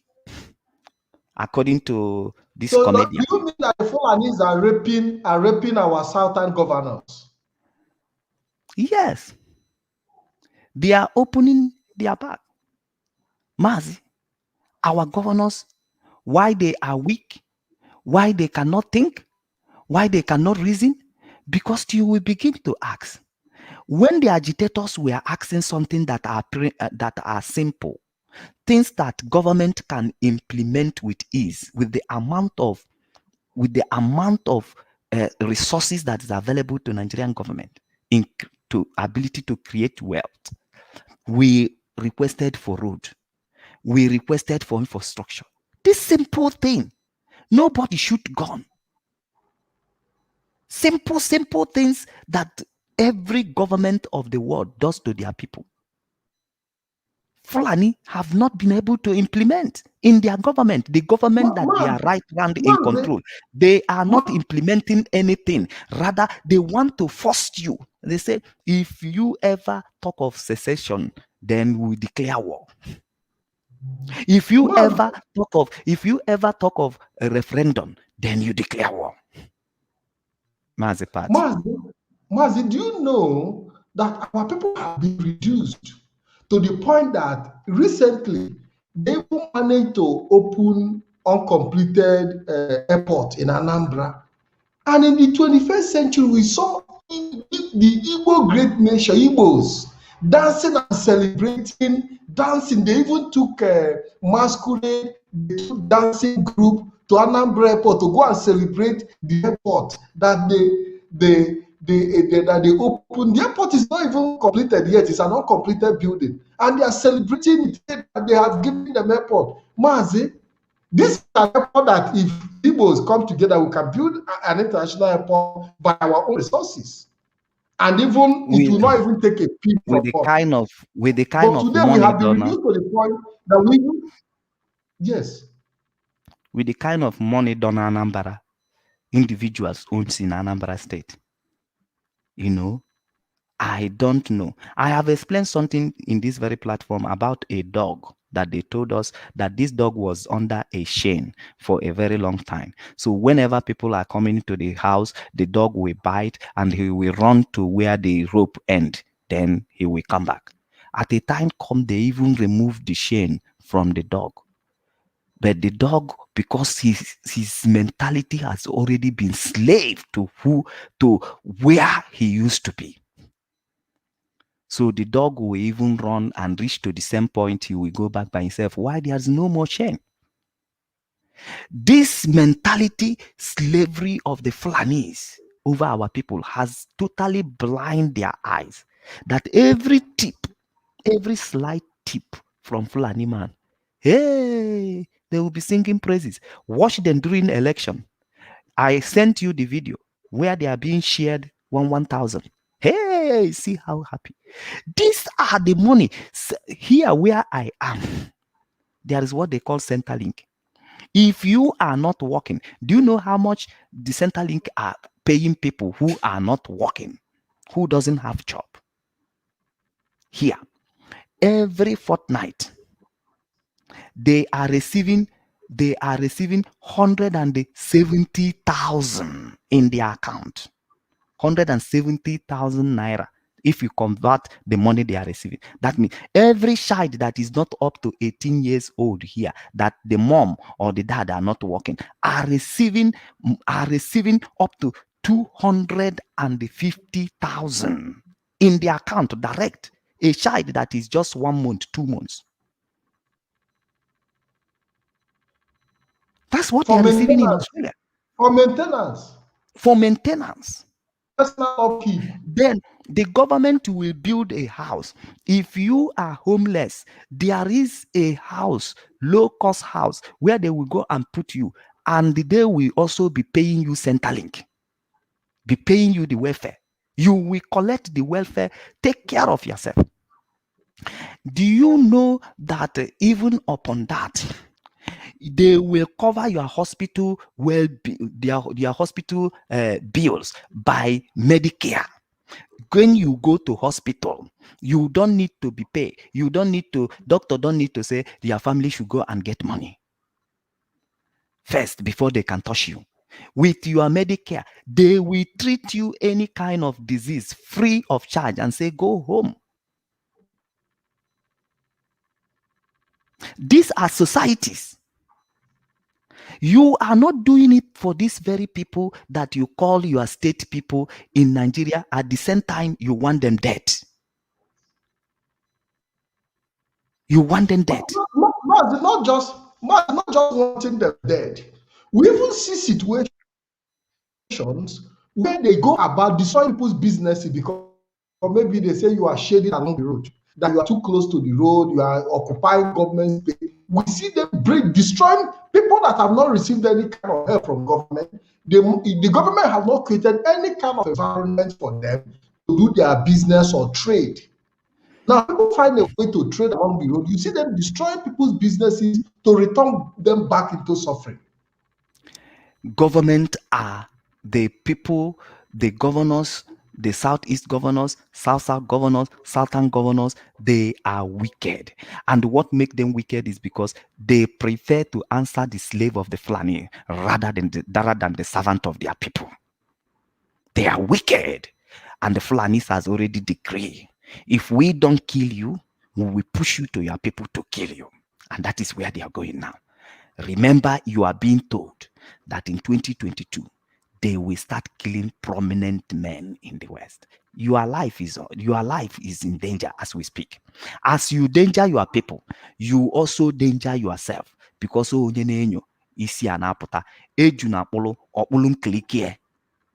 because you have danger your people, your life is also in danger, because there will be no hiding place for you. They will make sure that your people hate you, your people kill you, or they kill you by themselves. That is the danger. That is the consequences. Realize right now that there is no project called One Nigeria. Fulani are under the move of conquest. Their target is the South. That's why we are crying and shouting. Rise up now, tell your people truth, and damn the consequences. Fulani need to be faced. Fulanis need to be stopped in their agenda. All that they are telling you now, One Nigeria, is just because they don't want you to stop them from conquering you. Now, Maz, wait a minute. Maz, wait a minute. But why is it that it is now the most critical time that the Southeast politicians need security more? Why is it that it is now that they are withdrawing security? Now that the governor needs security more, why is it that it is now that they are withdrawing the security? Why? Don't mind the game. This is a pure game. It is we, IPOB, under the leadership of Mazi Nnamdi Kanu, that understand the game. This is just indirect agitation. Indirect agitation Fulanis are making. Indirect agitation. They wanted to agitate to tell you, to give you a warning. They will restore the security. They will go and open their back and they will bombard them in the back. After bombarding them in the back, they will give them back the security. But that is just a warning. So you don't make mistake to go against Fulanis. If you go against us, we will descend on you. That is just a warning they are giving to them. They will still settle, because these governors, they are not ready to change. They want to continue in their deceit. They want to continue in their lies. They don't want to tell their people their truth. They will go and settle their differences. They will kneel down and beg Fulanis. We are sorry for host that meeting without consulting you, without consulting your leadership, and they will lay their hand and say, go. Like they do, they go to Reverend Father, they confess sin. Your sins are forgiven. And say your sins are forgiven. We'll give you and back they will your even question them. They will even question them. So even you, self, they will even ask the Lagos State Governor. So even you didn't even leak the meeting to us even before. You people, you self, you didn't even tell us that such a meeting is going to hold. Even you that will trust so much. You, the governor of Anambra, Obiano, even you, Obiano, you disappointed us. You even joined us to hold this kind of meeting without even informing us that such a meeting is going to hold. They are their slaves. They will talk to them the way they want to talk to them, and they give them the necessary punishment they want to give to them. And these people will admit they will go through that punishment, and they will come back and be lying. They will even tell them how they are going to come hard on their people more. They will all accept, because all these things are political gain. They don't have the interest of their people in heart. Mazi Pat, I must end this program here. Thank you all the viewers and people who follow us and drop your comment. That I will continue. I will continue in this very program, maybe after some hours, if God permits us, and if Mazi Pat chooses to bring me back. But for now, I need to close this very one, and we will come back. Yes. We will continue to expose these very people, and we continue to let our people to understand the dangers that is facing them, and the reason why they should rise up to support ESN and support IPOP, and they do everything to ensure that the reign of the Fulanis, that these agendas of the Fulanis is being stopped in the West, is being stopped in the entire entire Biafran land, southern regions, that it will be stopped in Biafran land, that will be stopped in Igbo land. So thank you so much for listening. I do appreciate you. I do appreciate your comment. We'll be back to this. God bless you. God bless you. God bless you. At this point, as Mazi is leaving, I would like to take one or two calls. I would like to take one or two calls from our people. For those who want to make their contribution, I know that people want to make their contribution. The number is on the screen. If you want to make your contribution while we wait for calls to come in, I'll be going on a very short break, and then when we come back, we'll be taking your calls. The number is on the screen. Please call in and air your views.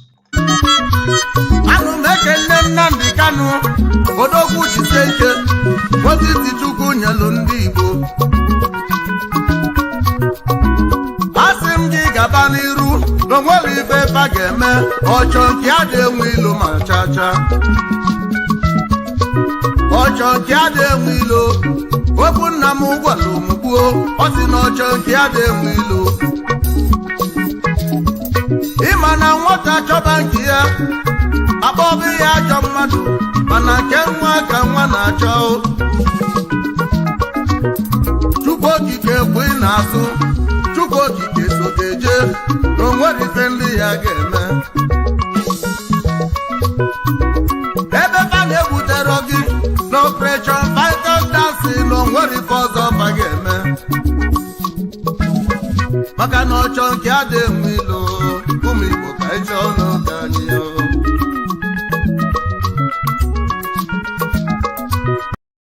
Yeah, so I know that people want to call in. So there are people who would like to call and contribute into this program. The number is on the screen, plus 393-177-9665. Before we round up, for those who want to call in and make their contribution, what is your take on the meeting of the Southern governors and the response of the FULANI oligarchy? They are beginning to get angry that we didn't consult them before the meeting.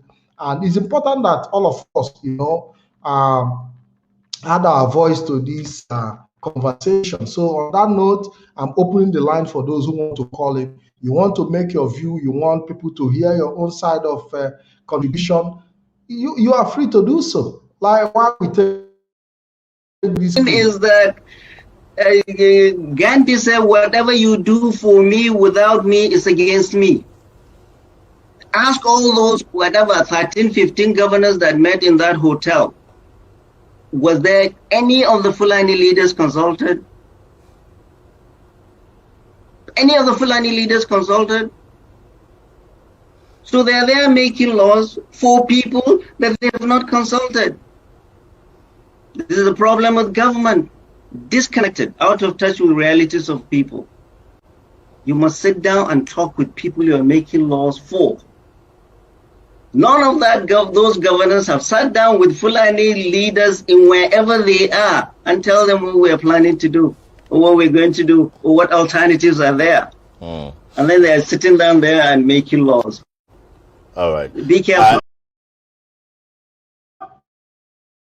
Yeah, so you can see that the Fulanis are angry that before you make any law, you must consult them because they are the owners of the land.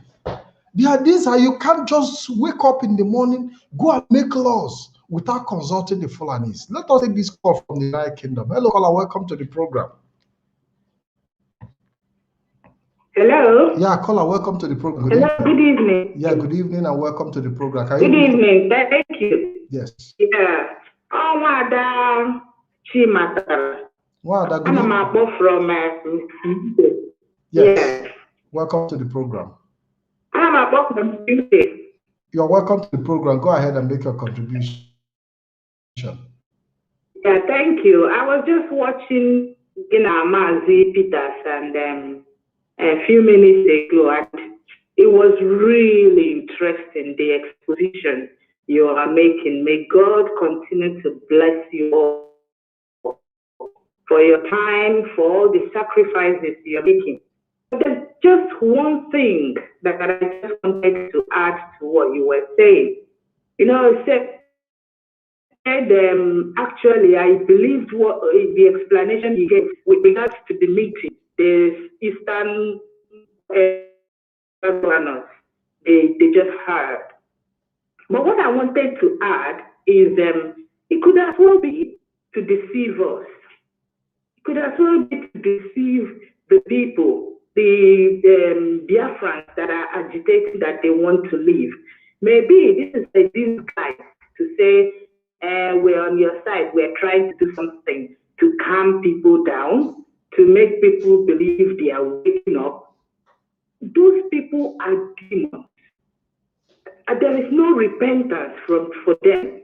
Looking at the Southeast governors, I can just imagine the magnitude of the sin of the devil to the point that God, who is so merciful and so, who just said that he.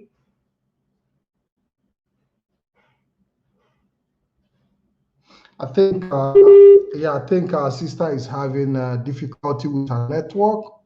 I don't believe anything good could come up. Maybe something good, maybe, but we'll just watch them. But I'm just saying, let us just looking at them with one eye. They said that he that is with the devil is with long spoon. That's just the way I see it. Thank you very much. Just watch them with one eye open. Thank you very much. Thank you very much for that contribution. Thank you. Thank you. Yeah, so our sister that called in from UK said that she doesn't trust the move by the governors coming together, that they are only trying to be politically correct. They're trying to make it look as if they are doing something even when they are doing nothing. But the truth of the matter is the move by Oduduwa agitators and Biafran agitators have sent a very strong signal to the Yoruba and the Eastern governors that their people are coming together and they don't have any other option. I think that standard has been set for them. They are now beginning to see that the young people are beginning to build a bridge that they have failed to build over the years. Hello, caller. Welcome to the program. Hello, caller. Thank you, Master Patrick. Yes. Thank you very much for having me this evening. Yeah, welcome to the program. Good morning, good afternoon, good evening. Yeah.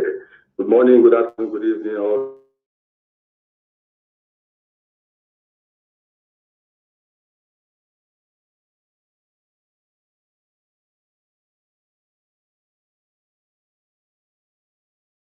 Over the world, gather, torched of the empire, the caliphate torch, all of them who went together there are all working for the caliphate. They all know that. Even if people are saying yes, they are trying to restrain their steps, but they all know that. So, like, I want to contribute, I want to say something that are very, very, very, very, very important. Personally,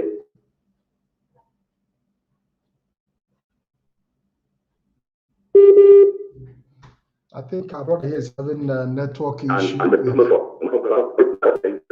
When you ask them, what are you restructuring? They will tell you they want fiscal restructure, which is financial restructuring.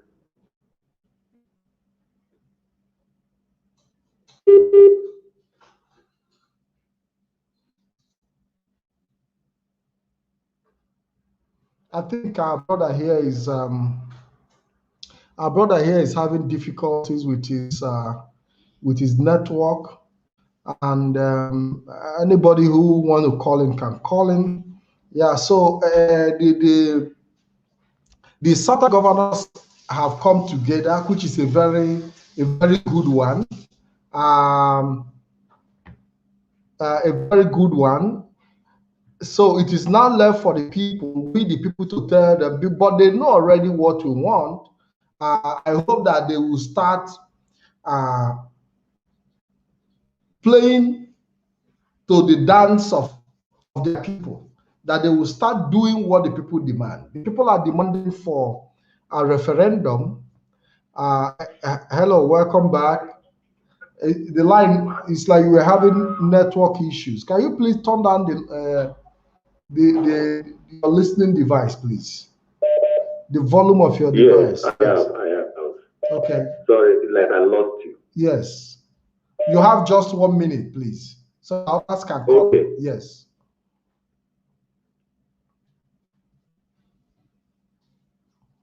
Are you there?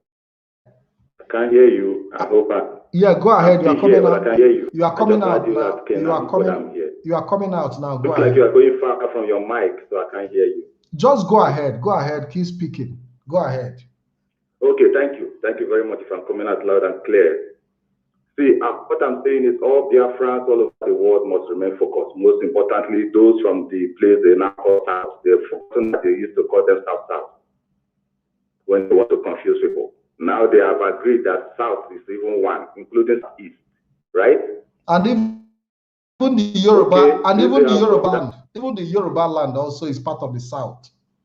The entire South. I can't hear you. It's like you are trying to respond, but I can't hear you. Go ahead. Go ahead. Go ahead, please.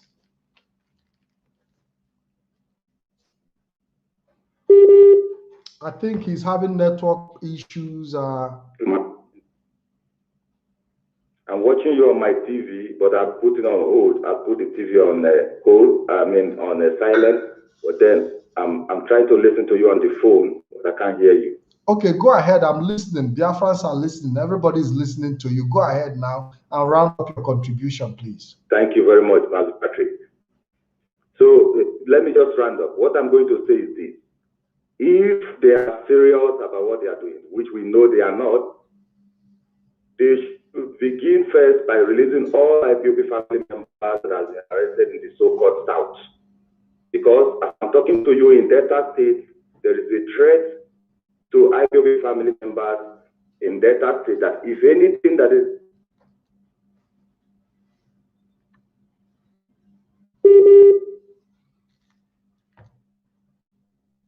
happening in the Delta State prison and with the Delta State police, they removed all of them from prison and taking them to the Delta State police headquarters. So what they are doing is, if they are serious, why would they be arresting them? They said they prescribe IPOB in Southeast. And IPOB family members in Delta State have been arrested and summarily executed. There were 14 of them that were arrested. But today I can confirm that only 7 is alive. That 7 that is alive, these people of their family members went to them a month ago, last month, and they were arrested. With the message back that, hey, if anything that is happening in Anambra, it will begin to happen in Delta State.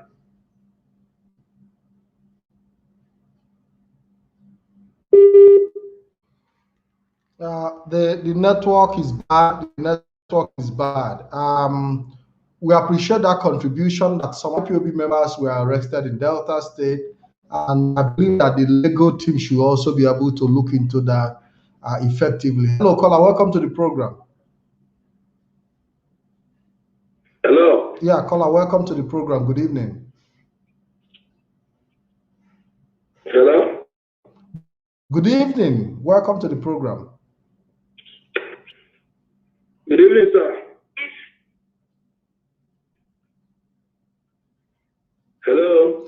Can you please continue? Can you please make your contribution? I'm listening to you. Everybody is listening. Biafrans all over the world. Go ahead and speak out. Okay, we are talking about repeating the governor's will. I was watching you now on Facebook Live. Hello. Go ahead. Go ahead. Hello. Please, if you call in, go ahead and make your contribution. Stop saying hello, hello, hello, because I'm listening to you. When you call in, go ahead and make your contribution. And I have just about 5 minutes to round up this program. So anybody who want to call in, you call in, make your contribution, go straight to the point, and without sitting back and be saying hello, hello, hello, hello. So like I was saying, the Southern governors have held their first ever meeting as a result of pressure from the people, pressure from the indigenous people of Biafra, pressure from Arewa agitators, and they are beginning to understand what the people need, that the people are requesting for referendum, and I think they have to do it. They have to do the needful to give their people referendum. Hello, caller, welcome to the program. Yeah, Patrick, good morning here. Good evening. My name is Chisom. My own contribution, every person, his or her has his own opinion. My own opinion here is that for a very long time, since 2017, I have passed vote of no confidence in our Eastern governor. They are very, very wicked. They are very, very, very wicked. So no matter whatever they are doing today, they are doing themselves favor, not us again. We have ruled in the street like we have moved like a shepherd.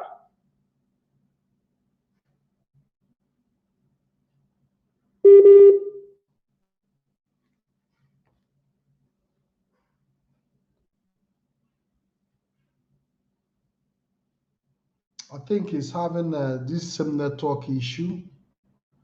I think he's having a same network problem. I hope that he calls back. Yeah, so he was saying that he doesn't even appreciate that there's nothing the Southeast governors do now that will change his position about them. That he has passed vote of no confidence on them, and that we have been living like shepherd without sheep without shepherd for a very long time. Will be slaughtered, will be killed by the same people. We are not here to sing their praises. We are only here to acknowledge the fact that they are beginning to show some signs, haven't come together. The entire southern region haven't come together for the first time, shows that the agitation is beginning to make some sense, and a lot of sense, because this is what we've been saying, that the entire South must unite. And we've seen the unity of Oduduwa and Biafra. And this unity of Oduduwa and Biafra led the way to the political class beginning to realize that the train is leaving them, that they are the ones lacking behind. And I believe that at some point they will not have any other option than to join the agitation, especially now that the security have been withdrawn from them. That security that give them the boldness, give them the courage to kill their people have been taken away from them, and they don't have any other option than to start listening to the voice of their people, because at the end of the day, you must listen to voice of reasoning, and that is the voice of your people.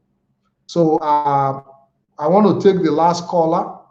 Let's see if somebody's going to call in before I end the program. If not, I have to round it up, and we'll be seeing you guys soonest. And until we see you again, I want to say thank you very much for your patience. Thank you for those who dropped their comments. Thank you for those who actually called in. I want to appreciate you. I want to say thank you for your contributions. And we'll be seeing you again. Until I see you again, my name remains Ikem Patrick DK. And I want to say have a wonderful evening, night, and morning, depending on your time zone. And God bless you all. Biafran's Got Talent exclusive.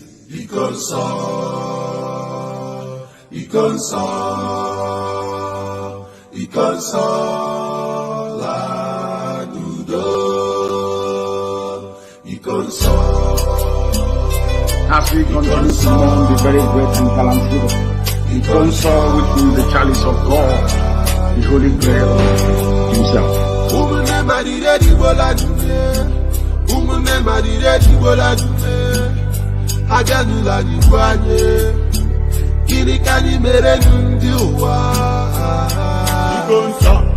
Biafran warrior, freedom fighter man, Ikonso is our hero, Ikonso in a resting at the paradise. You fought like a soldier, and you died like a soldier.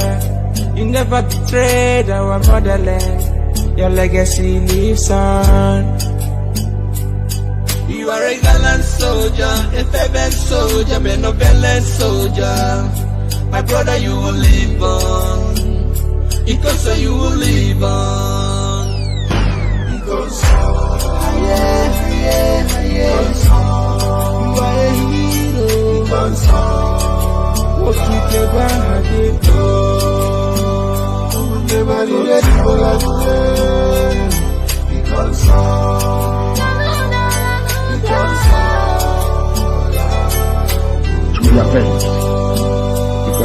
appointed unto man to die only but once.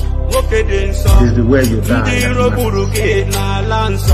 It is the way you exit the stage that matters. The sudden death is unbearable. I feel the pain from my innermost heart. You just have to say goodbye, my hero.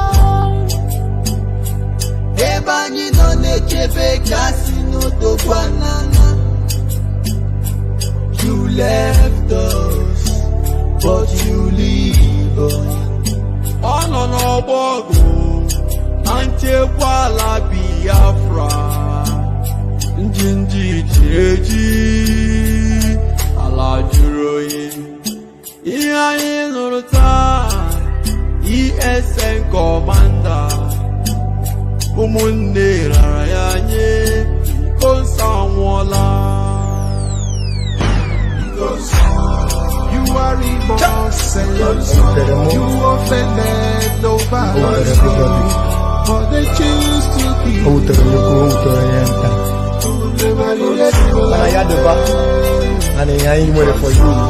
offended nobody, but they choose to keep you.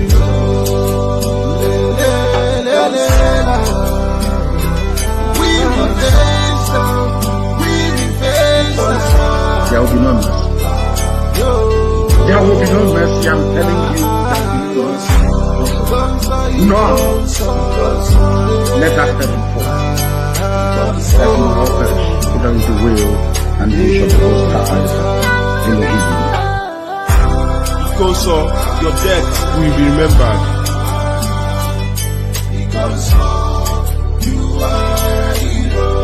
As Biafrans mourn you, the whole world mourns you too.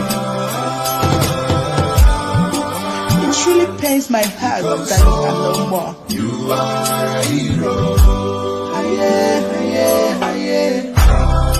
The shock can never go out from my heart that you are no more. Continue fighting. You are a hero.